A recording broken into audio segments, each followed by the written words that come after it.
KWJJ HD2 Portland, 1080, The Fan, an Odyssey sports station. Maxey looking, finds Yabusele in the high post. Picks up his dribble, Hart knocks it away from behind, spins away with the steal. A 2-on-1, Hart lobs, Bridges slams it down with a minute to go. Why not? Josh Hart, what a night for him. This is Durant Sprague. In the lane, trying to pass out is Moore. Ball tipped away, stolen. Iowa State back the other way. Chatfield off a lob from Curtis Jones. Pokes it home, and the biggest lead of the night comes with 1:43 to go. With Andy Dirt Johnson and Brendan Sprague. Read off the speed. What a pass underneath. Extra dish by Payton. Now to the corner. Here's Curry. It's good. Steph Curry with a huge three. The Warriors take the lead back with 47 seconds left. Dirt and Sprague on 1080 The Fan. All right, 6:02 in the Rose City. Time for Dirt and Sprague on Portland Sports Leader 1080 The Fan. Good morning. Happy Thursday, everybody. What is happening? It's a beautiful little January the 16th. 13 years ago to the day. Ooh, what happened today 13 years ago? A young, stupid Brandon Sprague was sitting in a doctor's office, a hospital, not knowing what was about to come into his life. Uh-huh. Wife was pushing and screaming. Oh, yeah. And he was standing there saying, I don't know what to do with my hands. This is ridiculous. What is happening right now? Let me give you some, let me give you a little parent. I don't like to do this, but let me give you just a smidge of parenting advice. Yeah, what do you got? Teddy ball game's almost won. I need all the advice I could get. It is my oldest daughter's birthday today. Happy She birthday. is officially a teenager. Wow. I want you to think about that for a second. We started doing the show, she was a baby. She was. And so now she's 13. And I want to give you just a tad of advice. And the tad of advice, it's not raise your kid this way, teach him that. I want you to make me a promise. Every day of your life from right now on, you will take $1 and you will put it in a saving account. $1 into a savings account. $1 a day. $365 a year. $365, because by the time Teddy ball game is the same point my oldest is now. Yeah, what are we adding up there? You will have paid for about 98% of his braces. Hey, look at that. We made progress. I'm just telling you. We're making progress. The last two teeth, you can't have those. We only got 98% of them covered, but all the other teeth are going to be taken care of. Her and my youngest has, they both have pretty jacked up teeth. Yeah. Shout out me and the wife for that. Yeah, well done. Good genes there. Man, they had ortho appointments. Oh, God. Oh, my God. That stuff is so wildly expensive. Would you care to guess how much braces are? My 8-year-old is going to have, she has an alignment issue, so she has to have braces now. Yeah. And then she's going to have to wait for the baby teeth to all fall out and do it again. Oh, God. So would you care to guess how much braces is going to cost? Now, are we talking the braces, like double whammy braces, or just the braces right now? Yes. Okay, all of it together. I'm going to give you a ballpark price of $6,000. You're close. Okay. 10 racks. Holy hell. But hey, the ortho has video games in the lobby. Is that one of those, like, it seems like a racket when you go through the process, does it not? And I'm not saying easy job. I'm not saying, Definitely not an easy job. But 10 G's? 10 G's. To straighten some teeth? Yeah. That's a down payment on a house.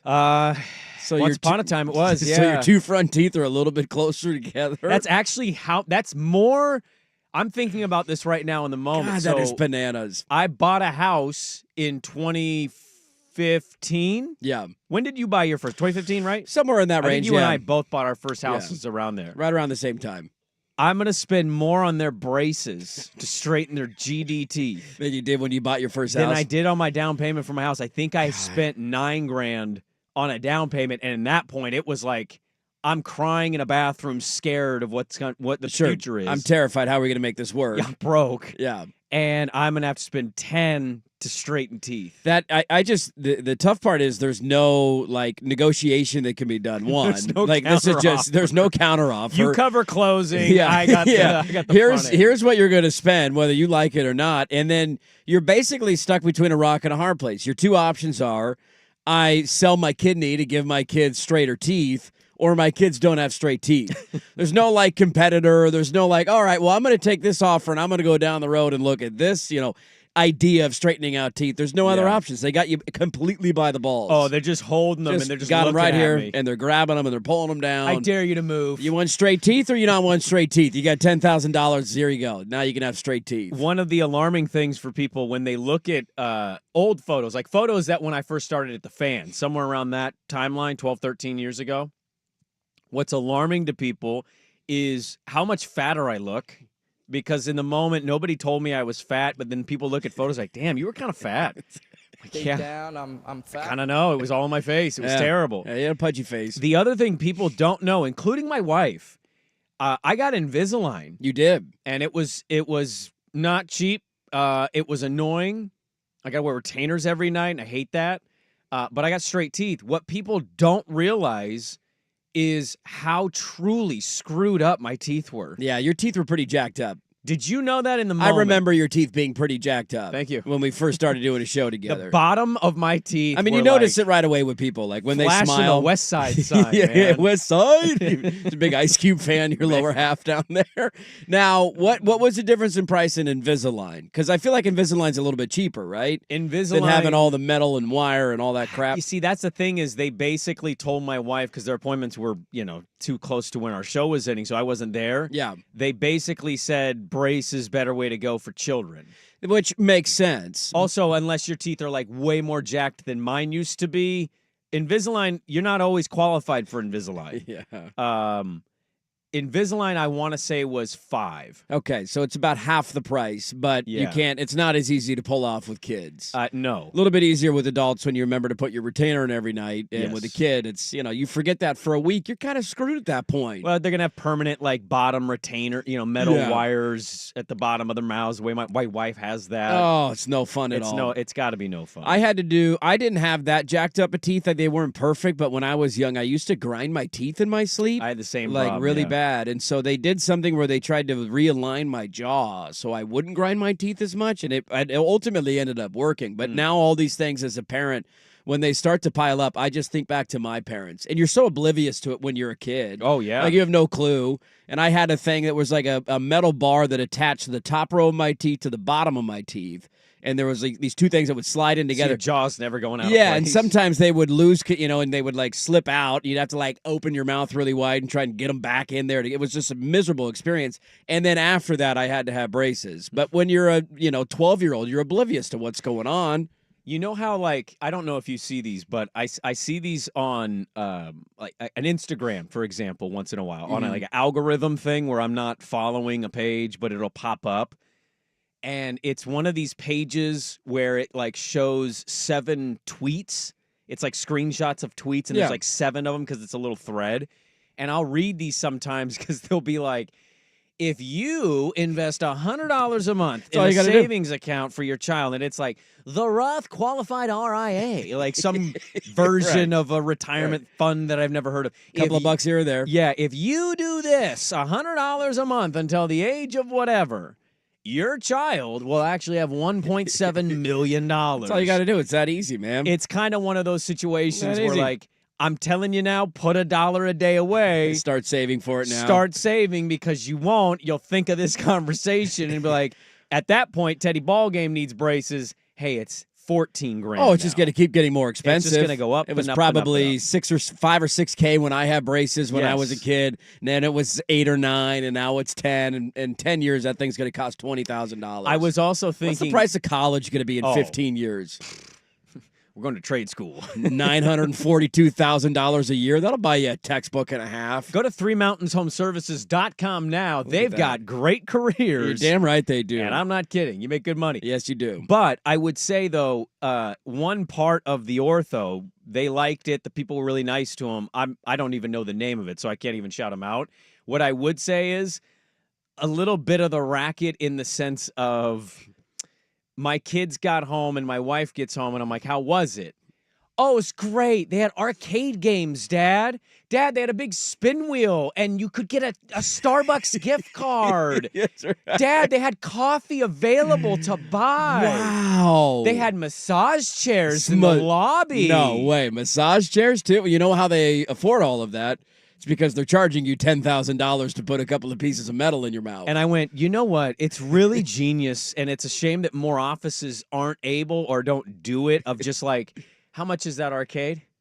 Oh, it's $1,000. I'll take 3 of them. Yeah. How much is the gift card's going to? Okay, it's about $1,000. Okay, so that's 4. I'll take, massage chairs 6 each. That's 12. So we're at 20. 20 G's makes people think like it's the greatest place to be on earth. This is pretty cool. And if I can convince like 150 people who all need braces. That's right. You're paying for it all. Boom. We paid it off and we're making a lot of money. What's the one place where that wouldn't work for people going? Like the DMV. If the DMV had an arcade and had games, and if you spin the wheel, you could land a $5 Starbucks gift like card. It makes you happy to yeah. be there. It's like, hey, this isn't that bad at all, man. They got a Papa Shot over here. Hour and 15-minute waiting. Yeah, I'm over here playing arcade. I'm playing NBA Jam in the corner, man. Time. Oh, number 42. I'm 97. That's all right. I'm playing. Golden Tee. I think the DMV might be the winner here. Yeah, it's like the only place where it wouldn't work. Well, hold on. I give you a full. Like, have you seen those Costco massage chairs? I have. They're like yes. egg-shaped kind of. And you how do you sink not? into it. Every time you're at Costco, but you want to sit in that's a government operation, so that ain't never gonna happen. Yeah, you're right. That's very true. But if it did happen, they don't care about you, and you need well, them. they don't have the budget because then 17 people will be scrutinized by why is the DMV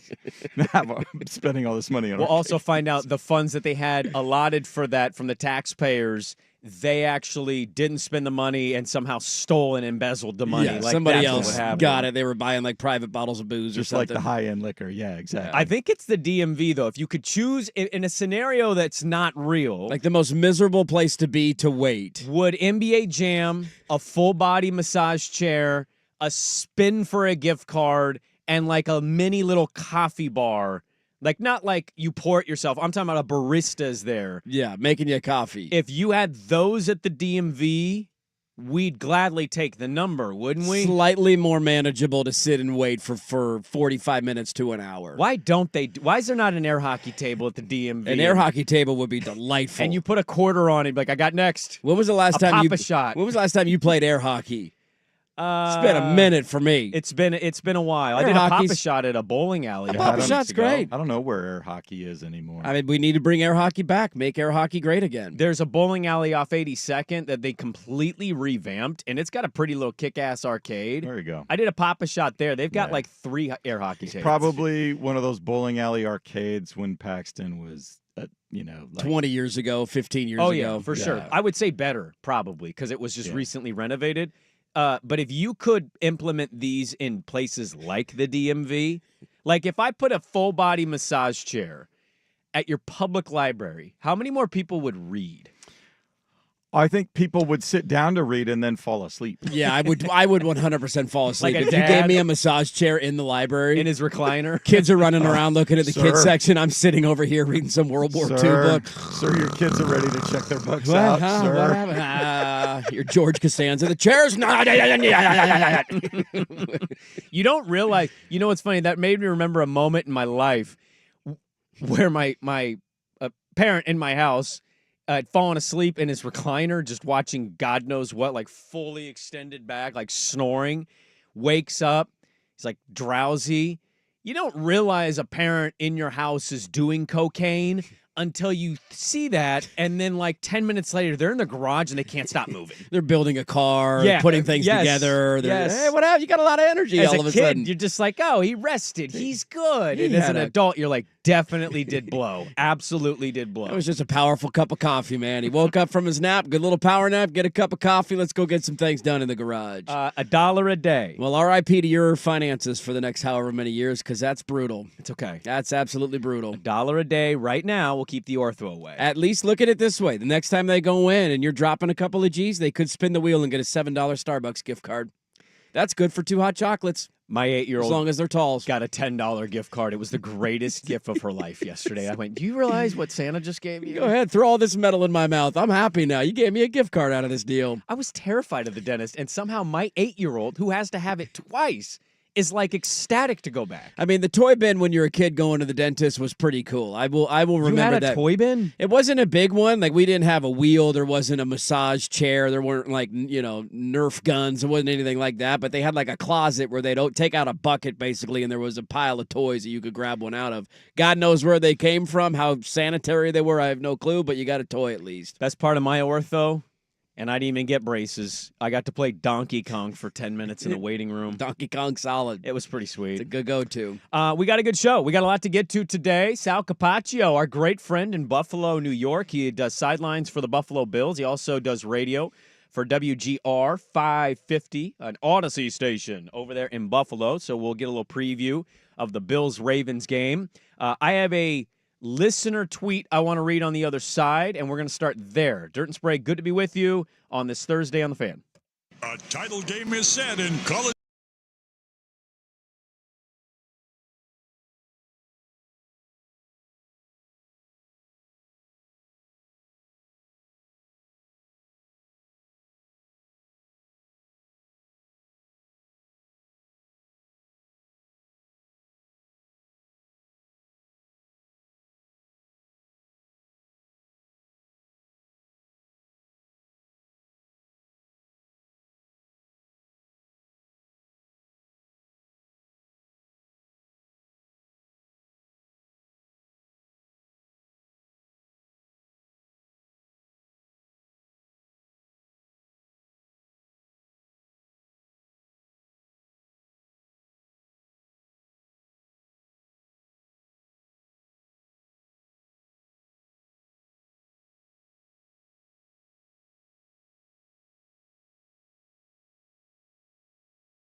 This is Dirt and Sprague on 1080 The Fan. All right, welcome back in. I put the poll question up at Dirt and Sprague. It's a 6:19 a.m. poll question. Early. You got to be a sicko to vote on that one. If there was a Papa Shot, NBA Jam, spin for a gift card, and coffee shop in the DMV, would you be happy to go? Yes, technology or no? and stuff. I think people would be. The tough part with the massage chairs is the DMV has a very distinct smell. And I don't know how comfortable I feel sitting in that massage chair. Back in the day at business buildings, business stuff people, Yeah. they have shoe shiners. Yes. What if you had like sanitizers? I'd be okay with it. Wiping and spraying. So it doesn't. You're going to get some people a little stench. There's just a little stench there. That's what happens at the DMV. You get some riffraff in there. You need the plastic from your grandma's couch. You cover that thing up, or you give me like a toilet seat cover. Everybody, you should use it. Give me one of those. You want a massage condom? I want a massage condom, and then I'll take my massage in the chair at the DMV. I want to read a listener tweet. I always wonder when we give an opinion or we're passionate about something and we share that passion. I, from time to time, wonder how it comes off, right? You think you're saying it the right way, but it doesn't always land with people that way. Do you have this? All the time. Okay. I woke up, I came in, I'm getting the show sheet ready, and I quite enjoyed reading this tweet from Jamie. I just want Sprague to know that I finally turned on a basketball game thanks to his incessant bitching. Holy catfish! It's just as boring as ever, but does provide good background noise. NBA. So That should be the new slogan of the NBA. It's boring as ever, but it provides good background entertainment. that's a good poll question. That's Should their that great be motto. The new slogan? That's a solid motto right there. Look, first of all, Jamie, thank you for actually watching the association. What I would counter and say is, one, I'm really sorry if I come off as incessant bitching. Stop bitching over there. God, it's all you do. Just bitch constantly about the NBA. Yeah, you're not always wrong. I don't want to come off that way about the league. I just love basketball, and I think this is really good basketball. Yeah. What I would counter, though, if you watched yesterday, I'm assuming you were watching the ESPN games. I would imagine so, because if you're not an NBA fan, that's probably your only route to watch, and the Blazers weren't playing a game yesterday. So I would just say boring as ever. So the Knicks-Sixers going to overtime was boring. Brunson went for 38. Steph Curry hitting a go-ahead three. Looking at the crowd while the ball's still in the air, too. Looking at the crowd with the most swagger of all time. He did do that. That was boring. That sucked, I mean, if dude. those are boring, Those then games are terrible. I don't think you've ever liked basketball is my only counter, but I probably also sound like I'm God, incessantly stop bitching. it. You're bitching again. You know what that game didn't hold a candle to? Remember when Jimmy Garoppolo took a safety and the Broncos beat the 49ers 13-9? Couldn't hold a candle to it, dude. I mean, what are we doing SMU here? Penn State. SMU Get Penn outta State. here. That's a real that real had sports multiple game. pick sixes, terrible offense, freezing temperatures. Now that is what I call entertainment. None of this 125, 119 overtime crap. I don't need that in my life. It is so funny how different people view the NBA. And I do wonder, as the football season starts to wrap up, how many more will start slowly migrating. I don't know how many will. If you haven't migrated at this point, there is the question of, will you migrate at all? Did you happen to catch much of the Knick game? Just I out of had, curiosity? I mean, similar to Jamie, it was on in the background. I was dealing with a few other things last night, but it was on my television as I was walking around the house. If you missed it, there was a really funny moment, not necessarily in the game, but around the game. Karl Anthony Towns, who is injured, did not play last night. And by the way, no, the Knicks don't do the load management stuff. Their coach is Tibbs. He's a psycho. He is an absolute psycho. Yeah. And the good teams, I've always said this, the great teams in that league are not doing that. The great teams in this league play when they can play. They're not San Antonio Spursing. No, Pop says they need to rest for 4 games. They play. I can't speak for every star player. Kawhi Leonard is a different story. But these great teams in the league right now, they're playing every night, okay? Joel Embiid, again, him and Kawhi are a different story. Karl Anthony Towns did not play last night. So he comes out. This is in Philadelphia. He is in Philly. He's a New York Knick. He plays for the New York Knicks. And he's wearing a throwback Eagles shirt. In Philly. In Bright Philly. Kelly Green. Bright Kelly Green, old school eagle flapping its wings. One of the best throwback logos there is. And immediately people are like, excuse me? What are you doing? And at halftime, he made a wardrobe change. He came out in a Knicks shirt. I think he was strongly urged to by. Yeah. I'm not sure if it was Knicks people Yes. or NBA people, but I think this was a mandate of like, hey. I don't think the NBA would get. You think the NBA would get involved? I could see the Knicks being like, think it was "Hey, the buddy, Knicks. our fans Yeah. are killing you on social media right now. Why don't we go ahead and put a team issued shirt on?" But yes, there was some information given to one cat who apparently grew up an Eagles fan. He shouldn't have taken it off. Why are we ashamed of our other fandoms? Why would a New York basketball fan care? Because you're a New York, It's you're a New New York York and psycho. Josh Hart Philly. does this. Josh Hart went to Villanova. He rocks everything Philadelphia and Well, Villanova. yeah, so does he at New York games? I mean, New he York does. Philly He games? does very publicly. Now, I get that maybe is your caveat that he was in Philadelphia wearing Eagles gear, and they don't like each other. The Giants and the Eagles hate each other. Like, I understand all of that.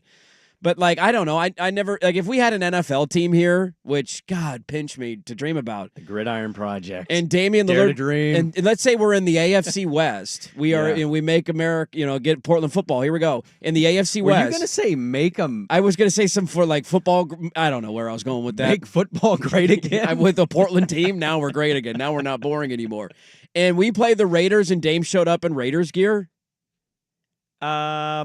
Would that bother anybody? Let's be more apt to the situation. Okay. We get a football team, and Seattle gets a basketball team. He shows up in Seattle gear. I wouldn't have an issue with that. Oh man! I mean, I'm sure some would. I I- understand that. I'm sure some would, but I wouldn't have an issue with that. I think because it would that's piss a clearly lot his of fan. people off. The only one that I will ever criticize for this, because it was just such a bad, embarrassing look, and then they tried to walk it back years later in another opportunity, was when LeBron went to an Indians-Yankees playoff game wearing Yankee gear. Because he's from Cleveland, and I know he grew up a Yankee fan, but, like, you're from the area. Also grew up a Cowboy fan, but he was going to Brownie games. he was going to Brownie games. I grant you that. Like this one, like he grew up in New Jersey. If you grew up in New Jersey, it's very easy to become an Eagles fan when you're a kid. Karl Anthony Towns. We know that Dame obviously grew up in Oakland. He's a diehard Raiders fan You because don't have of a it. problem with an athlete. Are you supposed to switch all of your allegiances to the Well, city that you're playing in? Like you're obviously loyal to the city. I grant you that. But no, I don't have any issue with this. I don't think it's about switching your allegiance, like who you root for. I think it's more about the look. You came out in I Philadelphia. think it's pretty funny to be as honest a with New you. York. Well, I think that the wardrobe change is what's funny. Walking out in an Eagles gear. He's a New York athlete coming out in Philly, rocking Philly gear. It may not be the Sixers, but in a way, I think for some, it's like, what side are we on right now, man? You couldn't put that to the side and wait for an off season? I mean, not rooting against his team last night. He's not cheering every time the Sixers get a bucket. He's not wearing a 76ers logo. They're clearly different. Swag, you're a boomer. Is this a problem for you? Would you have a problem with an athlete in your team city rocking a rival city? It's not that he's rocking Sixer gear, but Philly and New York don't like each other. No, they hate each other. There's a real, like, who's more angry, who's more miserable because it's cold, our teams, your teams. Would you have a problem with this? Yeah, I don't know how vocal I would be. Like, I didn't know. Like, I knew Brunson and those guys went to Villanova, grew up in the Philly. I didn't know Cat was from New Jersey. So if I knew you were grew up somewhere and had that allegiance. The Giants and the Jets, by the way, playing right in his backyard. I mean, that's the weird part, though. You got to remember about that pocket of the country is they're all so close together. Jersey, Like, I get No, I get South that. New Jersey is on the border of Philadelphia. yeah, I have It family goes that all the lives way in down. Jersey, and they are diehard Philly fans Like of Trenton everything. If down he's closer there. to Philly, then okay. Yeah, He was born in Edison, New Jersey. Can I just say this now? Portland might be in this because we only have, of the core four, one team.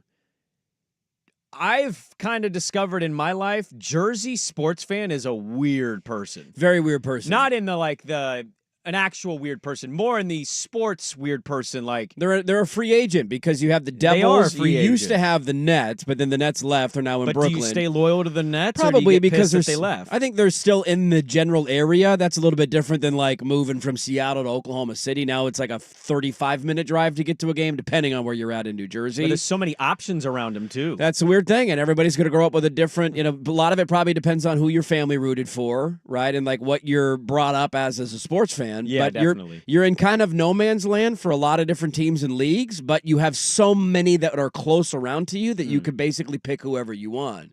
And so he grew up in Edison, New Jersey, became an Eagles fan. Can't call him out for being a front runner. I mean, they were good, got to a lot of NFC title games probably when he was a kid.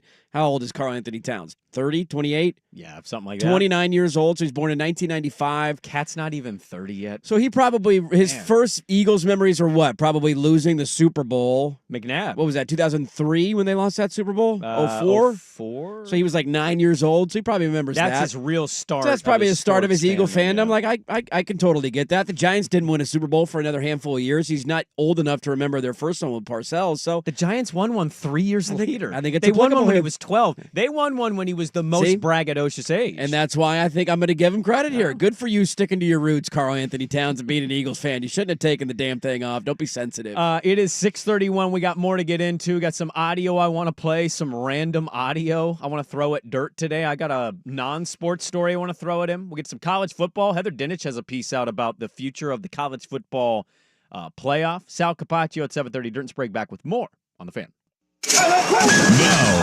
Now, from the Fan Sports Desk, a Sports Center update on 1080 The Fan. Brought to you by PG Long Floor Covering, Carpet, Hardwood, or Laminate, Flooring, Cleaning, or Restoration. Call PG Long, your Northwest flooring experts, pglongllc.com. First on The Fan.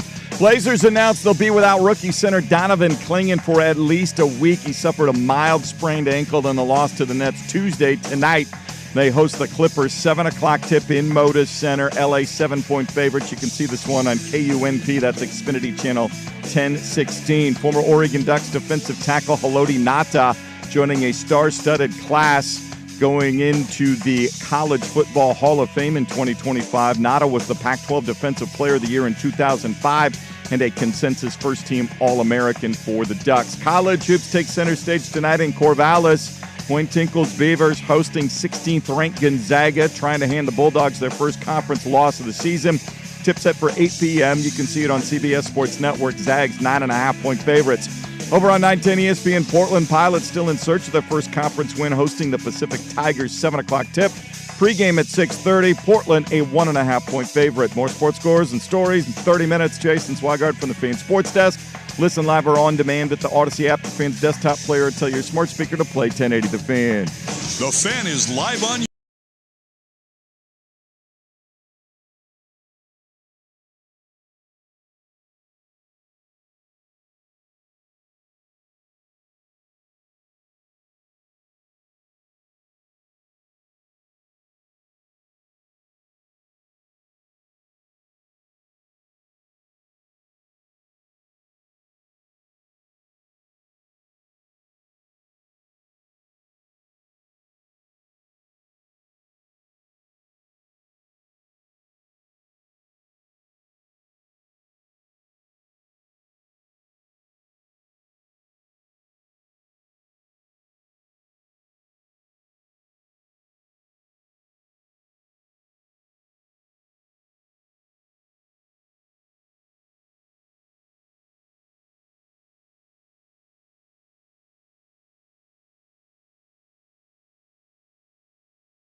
This is Dirt and Sprague on 1080 The Fan. Maybe one of the all-time dupings in human history. We'll get to that coming up. We got people speaking out about basketball if you want to talk about that. I mean, I'll listen to the thoughts. I'm sorry again. I don't want to come off like I'm incessantly bitching. Stop bitching over there. That's all you do. I call it passion. Somebody did say, too, by the way, it's different when you're going to a sporting event that isn't the sport you're playing. If you're sitting on the bench, you shouldn't have gear of the other city on. And I can see that argument. I understand it. I wouldn't have an issue with it as a fan, but I guess I can see that argument. The NBA texts that came in were one person said, growing up, I was a huge sports fan. Mm-hmm. My favorite sport changed with the season. Now, unless my team is good, I don't sniff anything besides for football. So, kind of summing up the state of American I would sports. That's the country. You know what I mean? That's largely this the is country. Where we're at. That's pretty and accurate. Another one said, I cannot pinpoint why the NBA doesn't have an alert to me. This season, I told myself I'm going to watch on Christmas Day and beyond. I didn't watch on Christmas for a second. I stayed on 32-3 Ravens-Texans. Now I'm telling myself All-Star break and beyond I'll watch, but I'm also not sure. Are the ratings universally down for the NBA? He's asking a question. By the way, it was 31-2. It was 31-2. Yeah, they didn't have a 3. They had 2 points in that game. The not Ravens 3. gave them their points. They did. They didn't score any points on their own. That was about it. I think a lot of fans are similar to that. I will just say, like, to the original point of like growing up, I was a huge sports fan. I'll just speak to like being a new Teddy Ball Game's about to turn 1. Like, there's not a lot of time on the hands. Like when you're chasing around a 1-year-old by yourself, it's not like, oh, let's sit down. Look at that. Warriors and T-Wolves are playing. I'm going to watch 3/4 of this game. And so I used to be very similar to that. And now I always try and make an effort to have something on in the background just so I'm keeping an eye on what's taking place and making sure I'm not missing things. And so that's kind of what the NBA this time of year or college hoops has become to me, of like, make sure it's on. YouTube TV's got the quad box. You can watch a couple of games at one time if multiple are on, and that helps a little bit. But I think the other part of people in this city that is also, we're greatly affected by it, our team is irrelevant. And that is a big part of not following the league. I would admit that. If you're relevant, you're following. And if you're not relevant, you're completely checked out. And I think despite what social media will tell you, 90% of this city is checked out to what's happening with the Portland Trailblazers. You could take social media out of that. I mean, the ticket sales and the attendance numbers, they're going to brag that their TV viewership is up. It's not up a lot. I mean, I think you're right a lot. A lot of this is dependent on Portland being – like if Portland was the Pistons this year are an under-the-radar story from a lot of people that don't follow the league, and that's cool.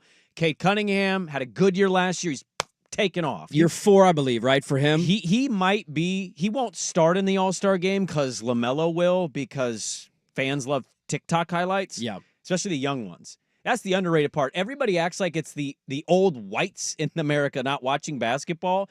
It's actually, I think, more the younger people don't consume the sport the way that we used to. No, it's highlights, it's videos, it's TikToks. You're so right in the sense of, I remember being a kid, I'd get home, my mom wasn't home yet. I have a little hoop on a closet door, and I'm, a little Nerf hoop, and I'm shooting. Yeah. And on my TV. What are you watching? Spring, I had Cubs games on. Yeah. I didn't like the Cubs. I didn't care about the Cubs. They were the lovable losers, right? Yeah. Harry, here. Like, I just had it on because it was a live sporting event. And then about an hour later, guess what came on? Well, it's the good team. The Atlanta Braves are on. That's TBS. Right. Turn over to TBS. Eastern Time Zone. Here we go. We're tomahawk chopping in my living room. As an adult, you don't really get that, right? No. You understand that, like, your time is limited. What are you going to use your time with? Football's amazing. And basketball, baseball, bitching and joyless in basketball. Basketball right now for the top teams is good. And then Kevin Durant goes on a podcast. Oh, no. What did Kevin Durant say now? And Kevin Durant is on is this his second team or his third team post the Warriors? Second, right? He went Brooklyn and then Phoenix. So this is his third team post the Thunder. Yes. Think about how long ago Kevin Durant as a Thunder feels. He goes on a podcast as a Phoenix Sun and talks about going to the Warriors, and the Warriors didn't just win because Kevin Durant was on it and they were good. Oh, no. He wants you to know they won a certain way. It wasn't – we didn't play basketball as just that the Warriors. We didn't play ball as like we were just – flat out bigger, better, bigger, stronger, faster than you. We played together. We actually played real team basketball for us to win. We made shots. You know what I'm saying? We could shoot the ball efficiently. So it worked out perfectly. And I think it was just the perfect move in order for me to expand my game. It was the ball movement. It was the That's style what of it play that was. won them those games. I think it was all the coaching. I think it was all Steve Kerr and the plays that he was drawing up, man. Yeah. That's all it was. That's the only reason the Golden State Warriors won multiple NBA championships. The only one. It had nothing to do with the fact that it was a team that won 73 games and then added maybe the greatest scorer in the history of the NBA to their starting lineup. I also wanted to play this cut. I saw this yesterday. Ron Artest was on Paul George's podcast, and he shared a story. Apologies for the background music. I pulled the wrong cut because on Twitter, people take things and then Put their little highlights behind they it. make their own highlight Put a beat behind it. packages. Ron Artest sharing a story of LeBron, who for many is annoyingly in the GOAT conversation because Michael's the GOAT and will never not be the GOAT to many, our age, older, and even a little younger. There's kids on my basketball team that call Michael Jordan the GOAT. I'm like, he's 50. What do you know about anybody at that age? But he's, he's the GOAT.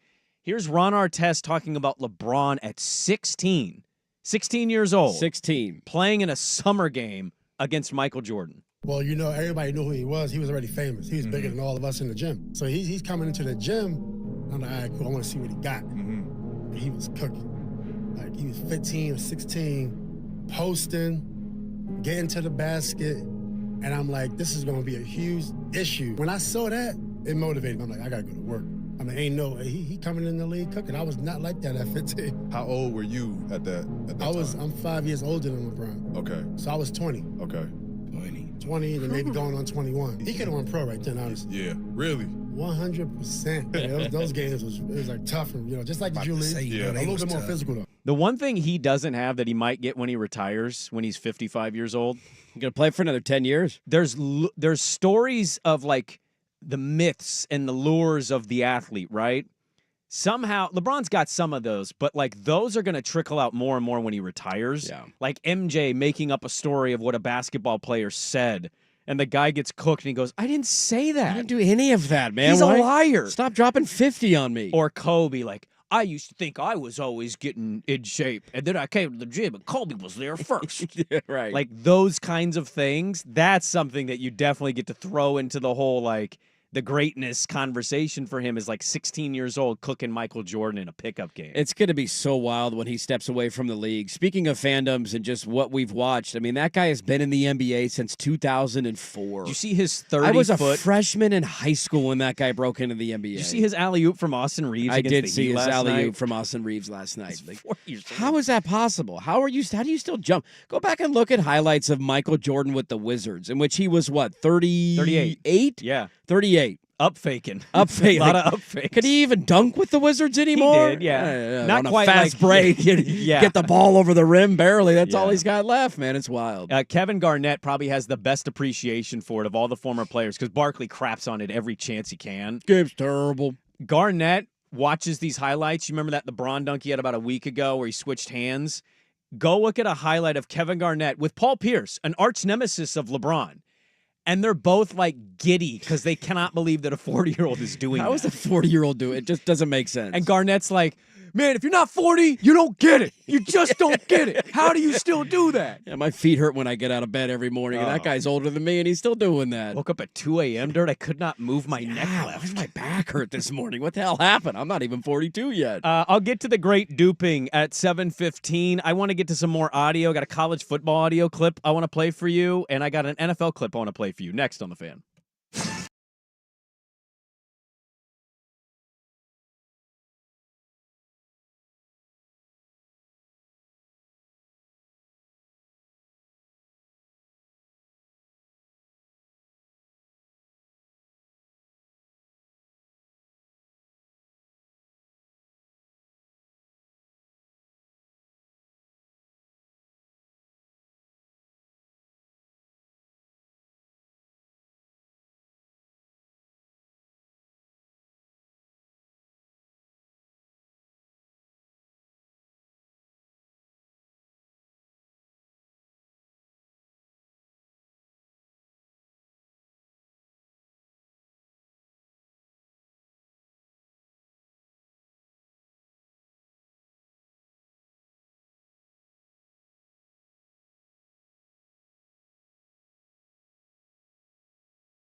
been in the right place, but it must have been the wrong time. This is Dirt and Sprague on 1080 The Fan. All right, welcome back in. We got a Cavs Thunder game, by the way, just for the incessant bitching crowd. What time tonight? What are we? Probably TNT doubleheader. I'd 4:30. imagine, right? 4:30. OKC. Okay, I'll have that. I got to watch college hoops tonight too. We got a late one down at Gill. Ooh, I want to get into that today. Hey, 8:00. Big chance for your beats. Zags are in town. I'm excited for that game. I have been using the YouTube quad box feature for college hoops a lot this year. It is so awesome. By the I just way, find Iowa myself. State might win the title. You like the Cyclones this year? They looked really good against They Kansas. were good. They look awesome. Good. It makes it so much easier to follow because I'm looking for something to watch usually at that time of the day.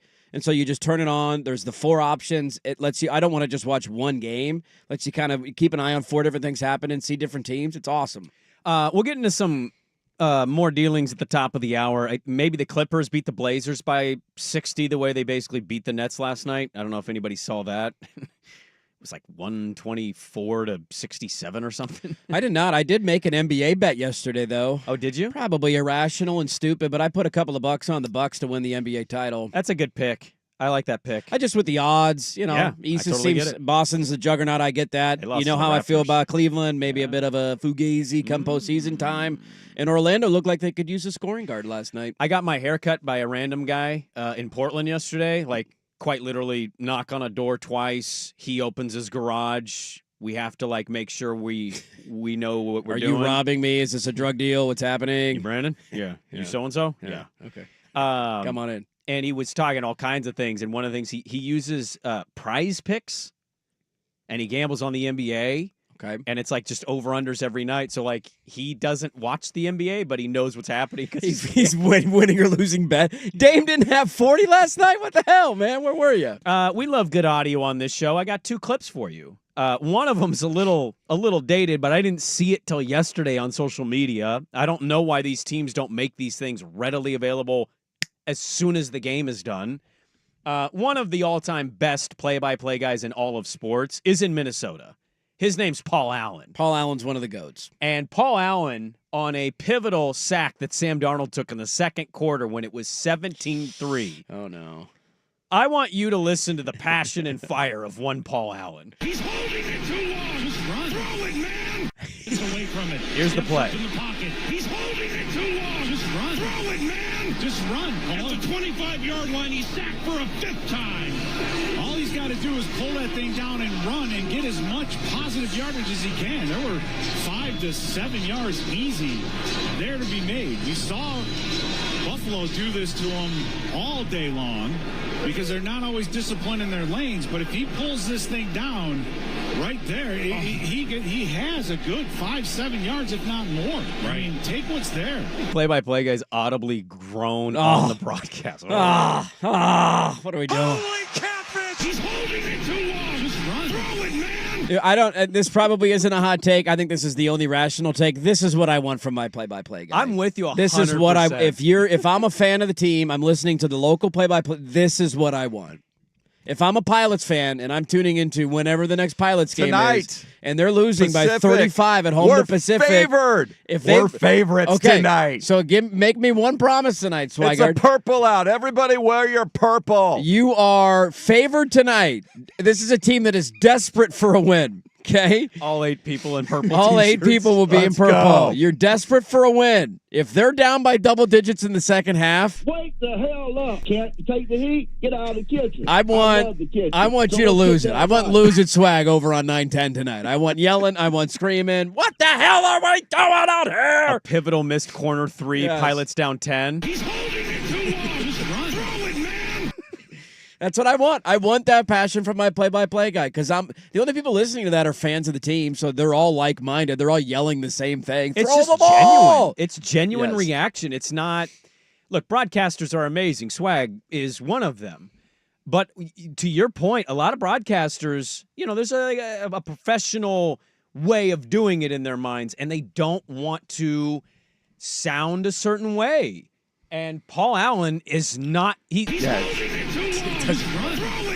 I love that that's that's a 14-win team, and you can hear in his voice, this is bull crap. Yeah. What are you doing? His call of the Favre interception in the NFC title game is one of the greatest calls in the history of radio.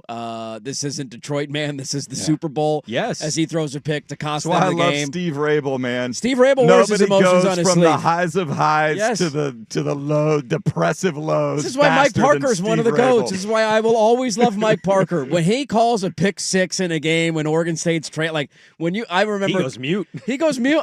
I was driving home. What game was I driving home from this year? I think it was the weekend they were playing Air Force. Yeah. And I'm on my way back from Eugene doing the pregame show. And I'm, flipping around, listening. I'm like, let's check in on Parker and see how the call's going for the Beaver game. And just the tone of, they ended up doing basically a radio show in the second half of the game with a couple of play-by-play cuts mixed in because it was such a blowout and such a terrible game. I love when announcers wear their hearts on their sleeves. Well, the underrated part of Paul Allen's call there, it's not Detroit, man, this is the Super Bowl, is without a doubt the best part of the call, flying very closely second in that people don't also quote, and they should. But why do you even ponder passing?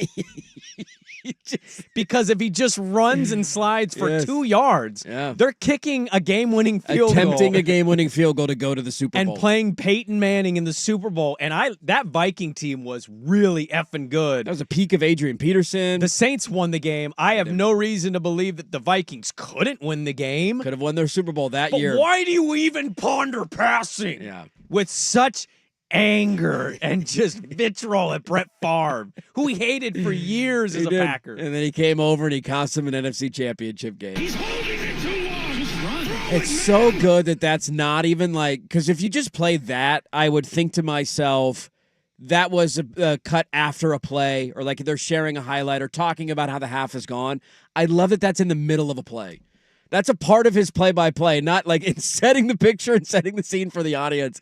He's yelling at Sam Darnold for holding the ball too I'm going to long. play it one more time. We'll go to the second hour. I want you to think about this visually, right? This is an audio medium, but see this mentally.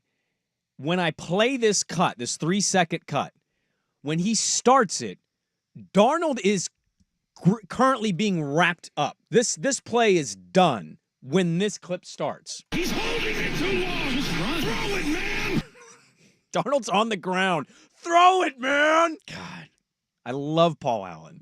Big fan of Paul Allen. I'd love to get him on the show in July. Just random. Season isn't underway. He's not. I don't know if he calls anything else or if he just does. He does Vikings. a radio show. He does a radio show too. He does in radio. Minnesota, yeah. He's an iconic radio host in Minneapolis. He's one of the best in the country because he does radio shows much like he does play-by-play. Got that passion, He's man. passionate about Minneapolis sports, in particular the Vikings. So it's a really good call. It's a little delayed from the Monday wild card game we had, but I saw it yesterday, and I'm just like, injected into my veins. More Paul Allen. If the Blazers are ever good, I want Travis Demers. He's holding it too long. Just run. Throw it, man. Shoot it, Shane! Yeah, what's the call of the Game 7 Western Conference Finals sound like? Oh, I don't know if I've ever heard that radio call. I don't know if you want to.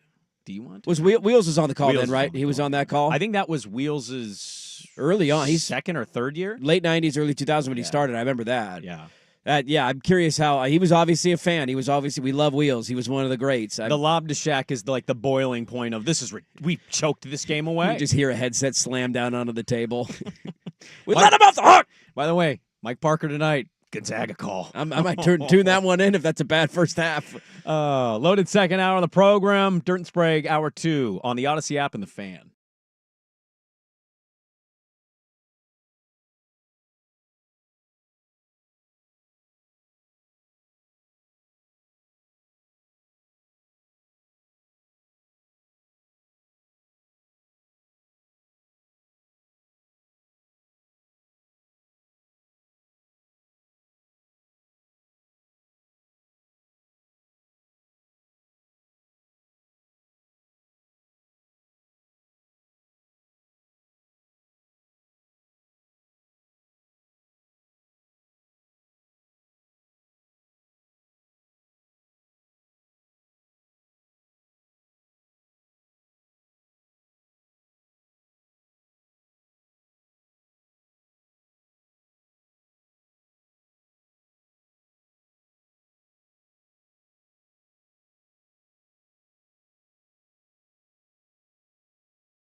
The Fan Sports Desk, a SportsCenter update on 1080 The Fan.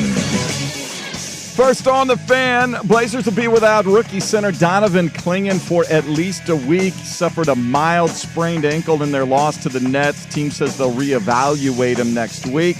They do host the Clippers tonight, 7 o'clock in Moda Center. LA 7-point favorites. This one will be on KUNP. That's Xfinity Channel 1016. Former Oregon Ducks defensive tackle Haloti Ngata to be enshrined in the 2025 class going into the College Football Hall of Fame. His career in Eugene included the Pac-12 Defensive Player of the Award in 2005 and a consensus first-team All-American. College hoops tonight down in Corvallis. 16th-ranked Gonzaga comes calling on Wayne Tinkle's Beavers, trying to hand the Bulldogs their first conference loss of the season. 8 p.m. late tip on CBS Sports Network. Zags 9.5-point favorites. Over on 910 ESPN Portland, the Pilots trying to get their first conference victory, hosting the Pacific Tigers tonight. 7 o'clock tip. We'll have pregame coverage at 6:30. Portland, 1.5-point favorites. More sports scores and stories in 30 minutes. Jason Swigard from the Fan Sports Desk. Listen live or on demand at the Odyssey app, the Fan's desktop player, and tell your smart speaker to play 1080 The Fan. Tired of getting dinged by subscriptions? We won't send you a bill. Portland's sports leader, 1080 The Fan. This is Dirt and Sprague. Ours is a new love, but it burns very brightly, and it gets hot and sweaty and stanky. There's some stank on that love. With Andy Dirt Johnson. You think you're going to find somebody that's going to be like psyched to go to Applebee's with you every Friday night and hear the same football stories about how you rocked in high school? I did rock in high school football. You want to check tape? And Brendan Sprague. You know about the cup sizes and all? They have different cups. Yeah, I know about the cup. You got the A, the C, the D. That's the biggest. I know the D is the biggest. I based my whole life on knowing that the D is the biggest. Dirt and Sprague on 1080 The Fan. All right, welcome back in. Dirt and Sprague, Hour 2 on the Odyssey app, 99.5 HD2, 1080 AM, and YouTube.com/1080 AM The Fan. It is exactly Trump time. It's Trump time o'clock. Are you smoking crack? Selling watches, man. Inauguration's on Monday. Got to take care of the important I need to know issues. what time it is. How do you not know what time it is? My what time watch won't work. What time does the inauguration begin? If I don't have that watch, I'm not going to be able to know. I won't be able to tell. Never heard that before. I've been here a long time. That was interesting. I have a 6th grade history teacher. I'd love to ask him back in the day what he would have thought of hearing that. Ronald Reagan doing radio ads. Why That's don't you buy my shoes? You ever get your Reagan sneakers? Trump does have shoes. He does have shoes and watches and commemorative coins and NFTs. He's got them all. It's a local coffee shop by my house I go to, and I'm not kidding. The last 3 times, there's been a guy in there at the same time as me with a MAGA hat, and I want to know next time I'm in there. Is it Trump time? Did you get your Trump watch yet? Is it Trump time for you? If he's wearing the hat, I might ask him, like, yo, you get that watch yet? Trump time for you, Trump time for me, Trump time for America on Monday. Happy birthday, Dirt. It's Trump time for everybody, man. We have a lot to get into today. We've gone way past Trump time now. Let's get into Let's the get back on, let's get off of Trump time and back on to normal time here. How about that? I got a question. Actually, I don't have a question. There's a college football coach that has a question. I'd like to know where Lou Holtz is right now. Great question, Ryan. Where the hell is Lou? Where's that old bastard at? He's in an office, and he's got a take for the Natty. And Coach Day does not get the credit he should deserve for the tremendous accomplishments he's had. However, they have the highest paid NIL. They have a great team. They're very talented on offense and defense. The list goes on and on. But I believe the University of Notre Dame will prevail in this football game. What? Not because we have the best football team. No. But I think we have the best culture. Culture will beat talent each and every time. I think that Ohio State has great quarterback, great receivers. But if we have them sitting on the bench, they can't do much damage to us. How do we have that happen? We got to be able to run the football. The old cheer, 1st and 10, do it again, has great meaning in this football game. Notre Dame just has to be very, very patient, play their own game, and don't try to impress anybody. Let's just get a 1st and 10. Next thing you know, you'll be in the fourth quarter. It'll be a very close game. Ohio State's not used to being in a real close football game. Notre Dame is, and I think if Notre Dame would just stay with their belief, they will find a way to win. 1st and 10. Do First it and 10, again. that's all you got. Just do it over and over again, and you end up winning the game. What That's all that it takes. How did the Texas-Ohio State game that go? was a close game. Yeah, Was that was a close game. First Oregon game was a Yeah, close first Oregon game. game was a Michigan close game game. was a close game. Penn State game was a close game. Nebraska game was a close game. I think I want to get that tattooed on my back. 1st and 10, do it again. Do it again, baby. Get it as a tramp Next to stamp. punts. Just getting football phrases tattooed in random spots would be hilarious. Is his old ass going to be at the game on Monday No night? Is he way. traveling for that bad boy? No. Is there any chance we get a Ryan Day, Lou Holtz meetup pregame? I think Ryan Day hates him. They genuinely hate each other. Well, I think he hates him. I think Lou Holtz, just I don't likes think to give hot takes. Lou Holtz cares about Yeah, Ryan. I don't think he just cares. Doesn't care. Yeah. And I think Ryan Day generally hates that old man. He called his football team and him as a coach soft, so you lose all the games that matter. And here he is in a national title game, and he's probably going to embarrass your program, Lou Holtz. I think if Ryan Day could put Lou Holtz in a wheelchair, he'd want the wheelchair from the Seinfeld episode that doesn't break. Going down, going down. Sorry, the hill. Lou. Just stay here for a second. We got one a little on the cheap side of things, and this thing's not going to be able to slow down going downhill. Oh my God. Lou Holtz. I read Lou Holtz's autobiography. 1st and 10, do it again. I thought of the Kent State back in the day. I don't know why. That was kind of more of a lisp there. Wasn't very good. You know. To each their own. Yeah, it happens. You know. That's one of those that was on my bookshelf for a while. And I used to look at it and think, why did I read that? Why did I read It's Trump time. Why did I read Lou Holtz's biography? It's Trump time. Yes, it is. Be a lot of things happening the next 4 years. It's Trump time. Here we go. Get your watches. Set your time. College football playoff. It's winding down. We've got one game left, and Heather Dinich has some reporting out. We'll get to the Beavers-Gonzaga game, by the way.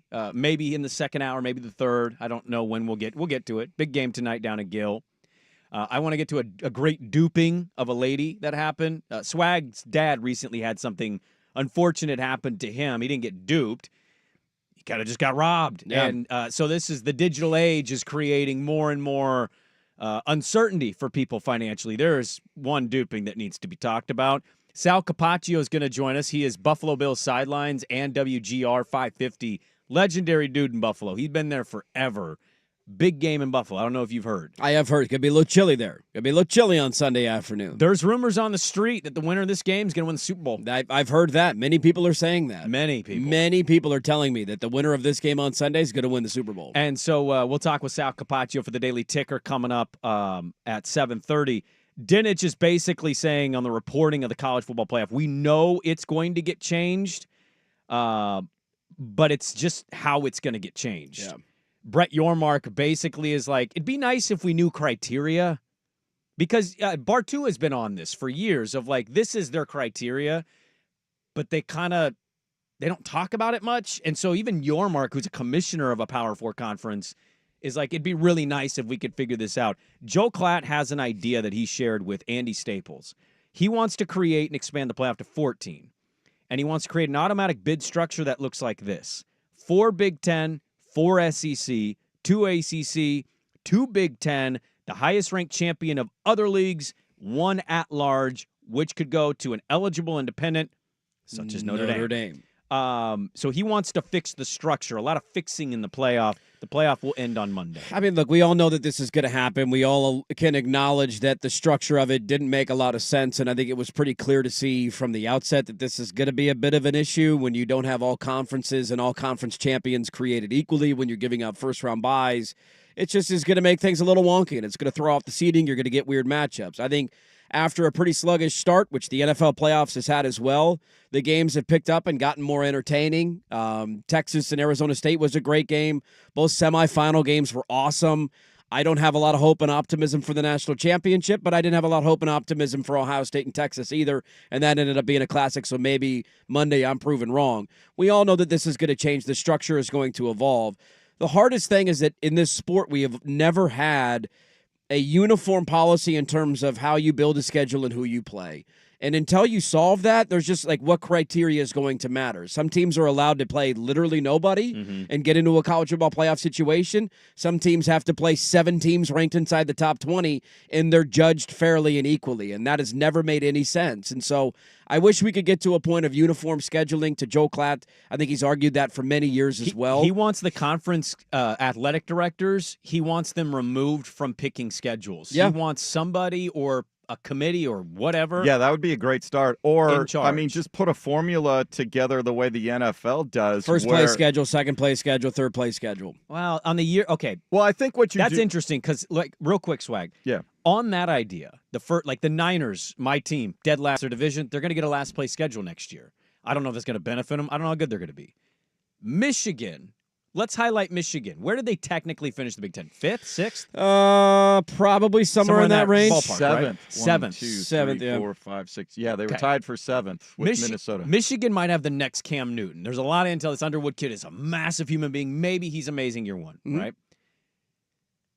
The last place schedule idea or the middle scheduling idea, it's good in theory, but in college can be so crazy unfair. Right. The next season. Michigan pops next year, and they're playing nothing but patsies while Oregon won, and it's like difficult.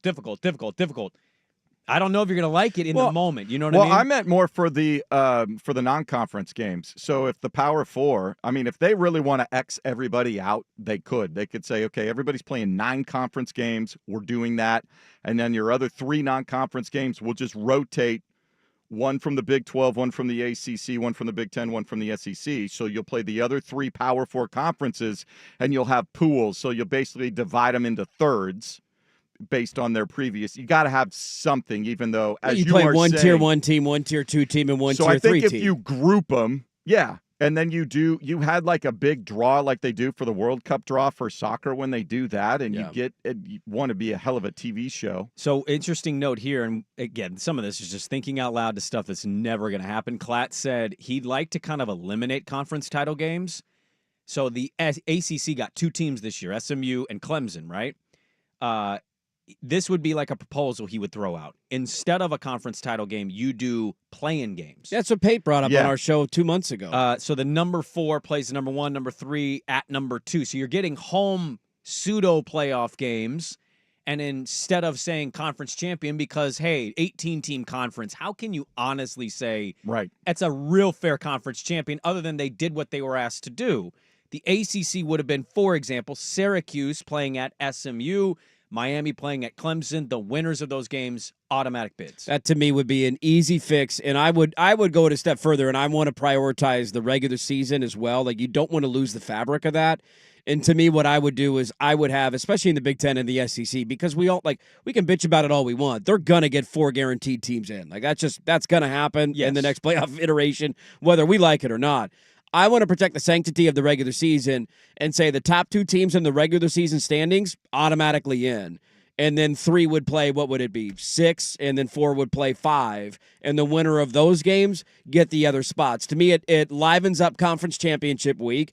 It makes it feel a little more important instead of having conference title games where both teams are automatically in the playoff either way. And you had that this year. Oregon and Penn State, Georgia and Texas. It didn't matter who won or lost those games. It just shook up the seeding and overall conference bragging rights. The only problem with that is if you start putting more games in between when you get to the playoff, I think the Ducks would tell you having a 25-day layoff between games is not good. I think they're going to get rid of that long. I think that's going to be one of the fixes, because if you go to 14 teams, I think there's no way you're going to have a month off. You still have 2 buys. Yeah, you still have so 2 buys. So the 1 and 2 seeds, if you play in the conference championship game or if you don't play in that last week, now your last game's Thanksgiving weekend and you're not playing until New Year's Day. That's the piece they got to fix the most. I think the most universal agreement we would have on all of this stuff is, look, it's year 1. We can't overreact too much, but one thing that stuck out for everybody was all the bye teams lost. Yeah. And so, like, to Swag's point, to your point, it was 3.5 weeks. Right. And I'm not saying Oregon would have beaten Ohio State. What I would say is just like, they wouldn't have looked like that. You're on a schedule all season. That dead. Yeah, you're on a schedule all season long. You get 1 week off. That's great because you can refresh, but that's something you don't go through outside of going into the start of the they know how to handle season. a bye week. Yes. A bye week. It took ASU, it took Boise. Like, they had closer games than Oregon. It took them a minute to get going a little bit, didn't it? They all got off to really bad starts. Big deficits, and you're like, oh, these games are all going to be. And a couple of them recovered and made it closer, but they're going to tweak stuff for sure. Dinich has got some reporting on this. Reseeding is going to be there. Conference champions won't get automatic buys. You could let them into the playoff. That should be a thing. You want to prioritize conference championships. I'm okay with that. I think to the point of your mark, though, of what's the criteria, how do you judge Florida and Indiana? There's no way you can do it. There's no other sport does this happen, where Indiana was an awesome story. They played one team all year with a winning record. One. All year. No, they played Michigan. That's the only one that they played with a winning in the regular season. I believe the only team that they beat with a winning record was Michigan. I can go back and double Ohio check. State. I'm saying that they beat. Sorry, my apologies. They beat. They beat one team with a winning record all year. Yeah. And Florida had to play 7 or 8 teams that were ranked inside the top 15. That's the same sport, and you cannot judge those evenly. So the title game is Monday. A lot of people thinking out loud of how is this going to look a year from now? Because that's the interesting part. A year from now. It's Trump time. And it's a new playoff time. I don't know if maybe. We got 2 years on this deal, so we'll see if they change it this offseason. Well, just the reseeding stuff could be something they're immediately going to change now. Back with more Sal Capacho at the bottom of the hour. Dirt and Sprague on the Fan.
This is Dirt and Sprague on 1080 The Fan. We have a listener submitting a Lou Holtz impersonation. I'll pull that during the break. We'll maybe get to that. We can grade what we think. I love it. If it's good or bad, well, we'll grade it. We'll be honest with you. You're talking about ways to get on the air as a listener with calls. If you could do good impersonations of people, oh man, we'll take you on the air all the time. If you got a little caliendo in you, yeah, hop on the air. If we can get a random call like every Tuesday throughout the off season from Lou Holtz just to check in, see what's going on with Lou Holtz, I do that in a heartbeat. It's Trump time. There's a lot of people trying to do that impersonation. That there is. We'll get to Sal Capacho coming up, our good friend in Buffalo, New York. Big game. Is the weather report holding the same, 23 and snow? I believe it's even colder than that now, Bob, but let me double check. I think the last I saw was 11 degrees. There's an Arctic blast about to hit America. Sunday, we have a high of 20 degrees. Low of 10. That's low the of later 10. game, too, correct? Yeah, that's the later late game Sunday, so it'll be 6:30 p.m. I think they're going time. a feel-like temperature in the single digits with a 50% chance of snow. Because Monday, then it clears up for a high of 12. Yeah. Right. Because the most entertaining possible scenario here with Lamar Jackson Oh, and Josh don't be Allen such a bitch over there. is 10 degrees throwing a frozen rock You're and damn guys right it dropping the football. So You're we can all come damn in Monday and say, right it Lamar can't do it, man. Not a clutch guy. You got to be able to do it in cold weather. That's football. Outdoor sport. Dome it up. Outdoor sport. Dome it up. Bills are smart, not building the dome. Home field advantage. We got a quarterback that's built like a tank. You come try and win here in December. No, and you know January. who's smart? Cleveland. We want Super Bowls. We want concerts. Let's dome this up. That's because their team's irrelevant and they can't do anything on their own. Buffalo's hosting AFC Championship games They're potentially. Gonna have to go to court, but Yeah, have fun with that. City's suing them. Yeah. Still think we should do domes. I'm so excited for that on Sunday. We couldn't be more on opposite sides on that Aesthetically, it's going to look good. I'm I not going to argue cannot that. wait for and that. then you're going to watch 20 degrees, it, and Lamar's going to slip cold. on every run and not be able to complete a Get pass. better cleats. It's not my fault. Get better Oh, cleats. yeah, Figure it that's what out. is. Yeah. It's a $1 billion league. Figure it out. Get longer pegs on the bottom of those things. I was listening to a Lamar cut. I almost pulled it, but I'm like, I could just explain it. And he was doing his press conference stuff, and he was basically asked about being friends and working out with guys in the off season. What are you shaking your head about? No, that was Lamar. He's like, why would I be friends with everybody? Yeah, so he basically says, I'm not friends with anybody. I don't hang out with people, especially other quarterbacks in the summer. And he was asked about how cool it is that him and Josh Allen are cool. They don't have like a beef, but they're competitors. And he said, like, maybe when we're older, we'll talk about how cool all of this was, that we got to do this and go through these great battles and matchups. He's in it right now. But he's like, I want to beat you. We're not friends. I want to beat you. Like, it's right up the alley of the old NBA fan that hates the league now and goes, oh, these guys were never friends. Magic and Isaiah used to kiss, but okay. And so Lamar says this. I thought it was a great cut. And what I also realized, and there's probably other guys in this category, I don't know anything about Lamar Jackson. I don't really either. In the age of superstars branding themselves and doing podcasts, and you know what I know about Lamar Jackson? He can ball. I know he can he's a good ball. football Everybody player. knows he can ball. He was told to switch positions, and his mom's his agent. I don't know anything about. Do you know anything about Lamar Jackson? I know that he didn't take the COVID vaccine because we had to live through that era of the NFL. Other than that, that's it. Was he in your face telling you what to do, though? Not at all. Okay. I got no issue with it whatsoever. So he's not lying about it like Aaron Rodgers was. He just was like, no, I'm not going to do it. And he's sick every other week, but you know what? He still plays football. Yeah, it's an interesting point of all the athletes that I feel like there's a backstory there, personal life, relationships. Like the Mahomes are just shoved down your throat. They have another kid. Hey, look at that. I needed that update. I'm so glad Brittany Mahomes had another kid. Josh Allen's engaged to He Haley is. Steinfeld. He That doesn't he is. throw that in your face, but like he's at golf tournaments. It's out there. Yeah, it's out there. I don't know anything about Lamar, and I love that. I appreciate that. And I wish if I were a professional athlete, I would want it to be that way. I don't want to do all the extra nonsense. I don't Easier know. said than done, I grant you that. But just like there's a beautiful thing about coming, playing football, going home. Like, hey, where'd Lamar go? I don't know. We'll see you in August, man. Swag, I don't know if I can buy what he's saying here. He's choosing as a profession to give opinions on a lot of stuff every single day, but he's saying, I don't want people to know Because me. I'm useless in every other aspect of life. I can't do anything else. Well, I I got think no other there's, I discernible think there's a skills. healthy Nothing else. balance. Some guys are able to do it right and still, like how Jeter did it in New York all those years. Well, he paid people off with gift baskets. Well, That's that's exactly what it. you got to do. NDAs is how But- Derek Jeter did it. But no, I think especially when you get to that level, if being able to do charitable stuff and having events, I think what Matt Stafford, the way he's kind of gone about it, But Stafford's in sleep mattress commercials, right? Like Lamar's does he have any commercials? I don't know if he's got anything locally or not. He might. Well, the Stafford spot is national because I've seen it. Him and his wife have different temperature beds. Right. I don't know if you know. I mean, you have to have different temps when you sleep. You do, especially if you're a football player. It's a big deal. And Lamar, I think, had a commercial. I can't remember the company, but like he's not in advertising. He doesn't do podcasts. All about football right now, No, which is great. That's all he cares about is football and being good. And I'm not saying that that's like the better way to do it.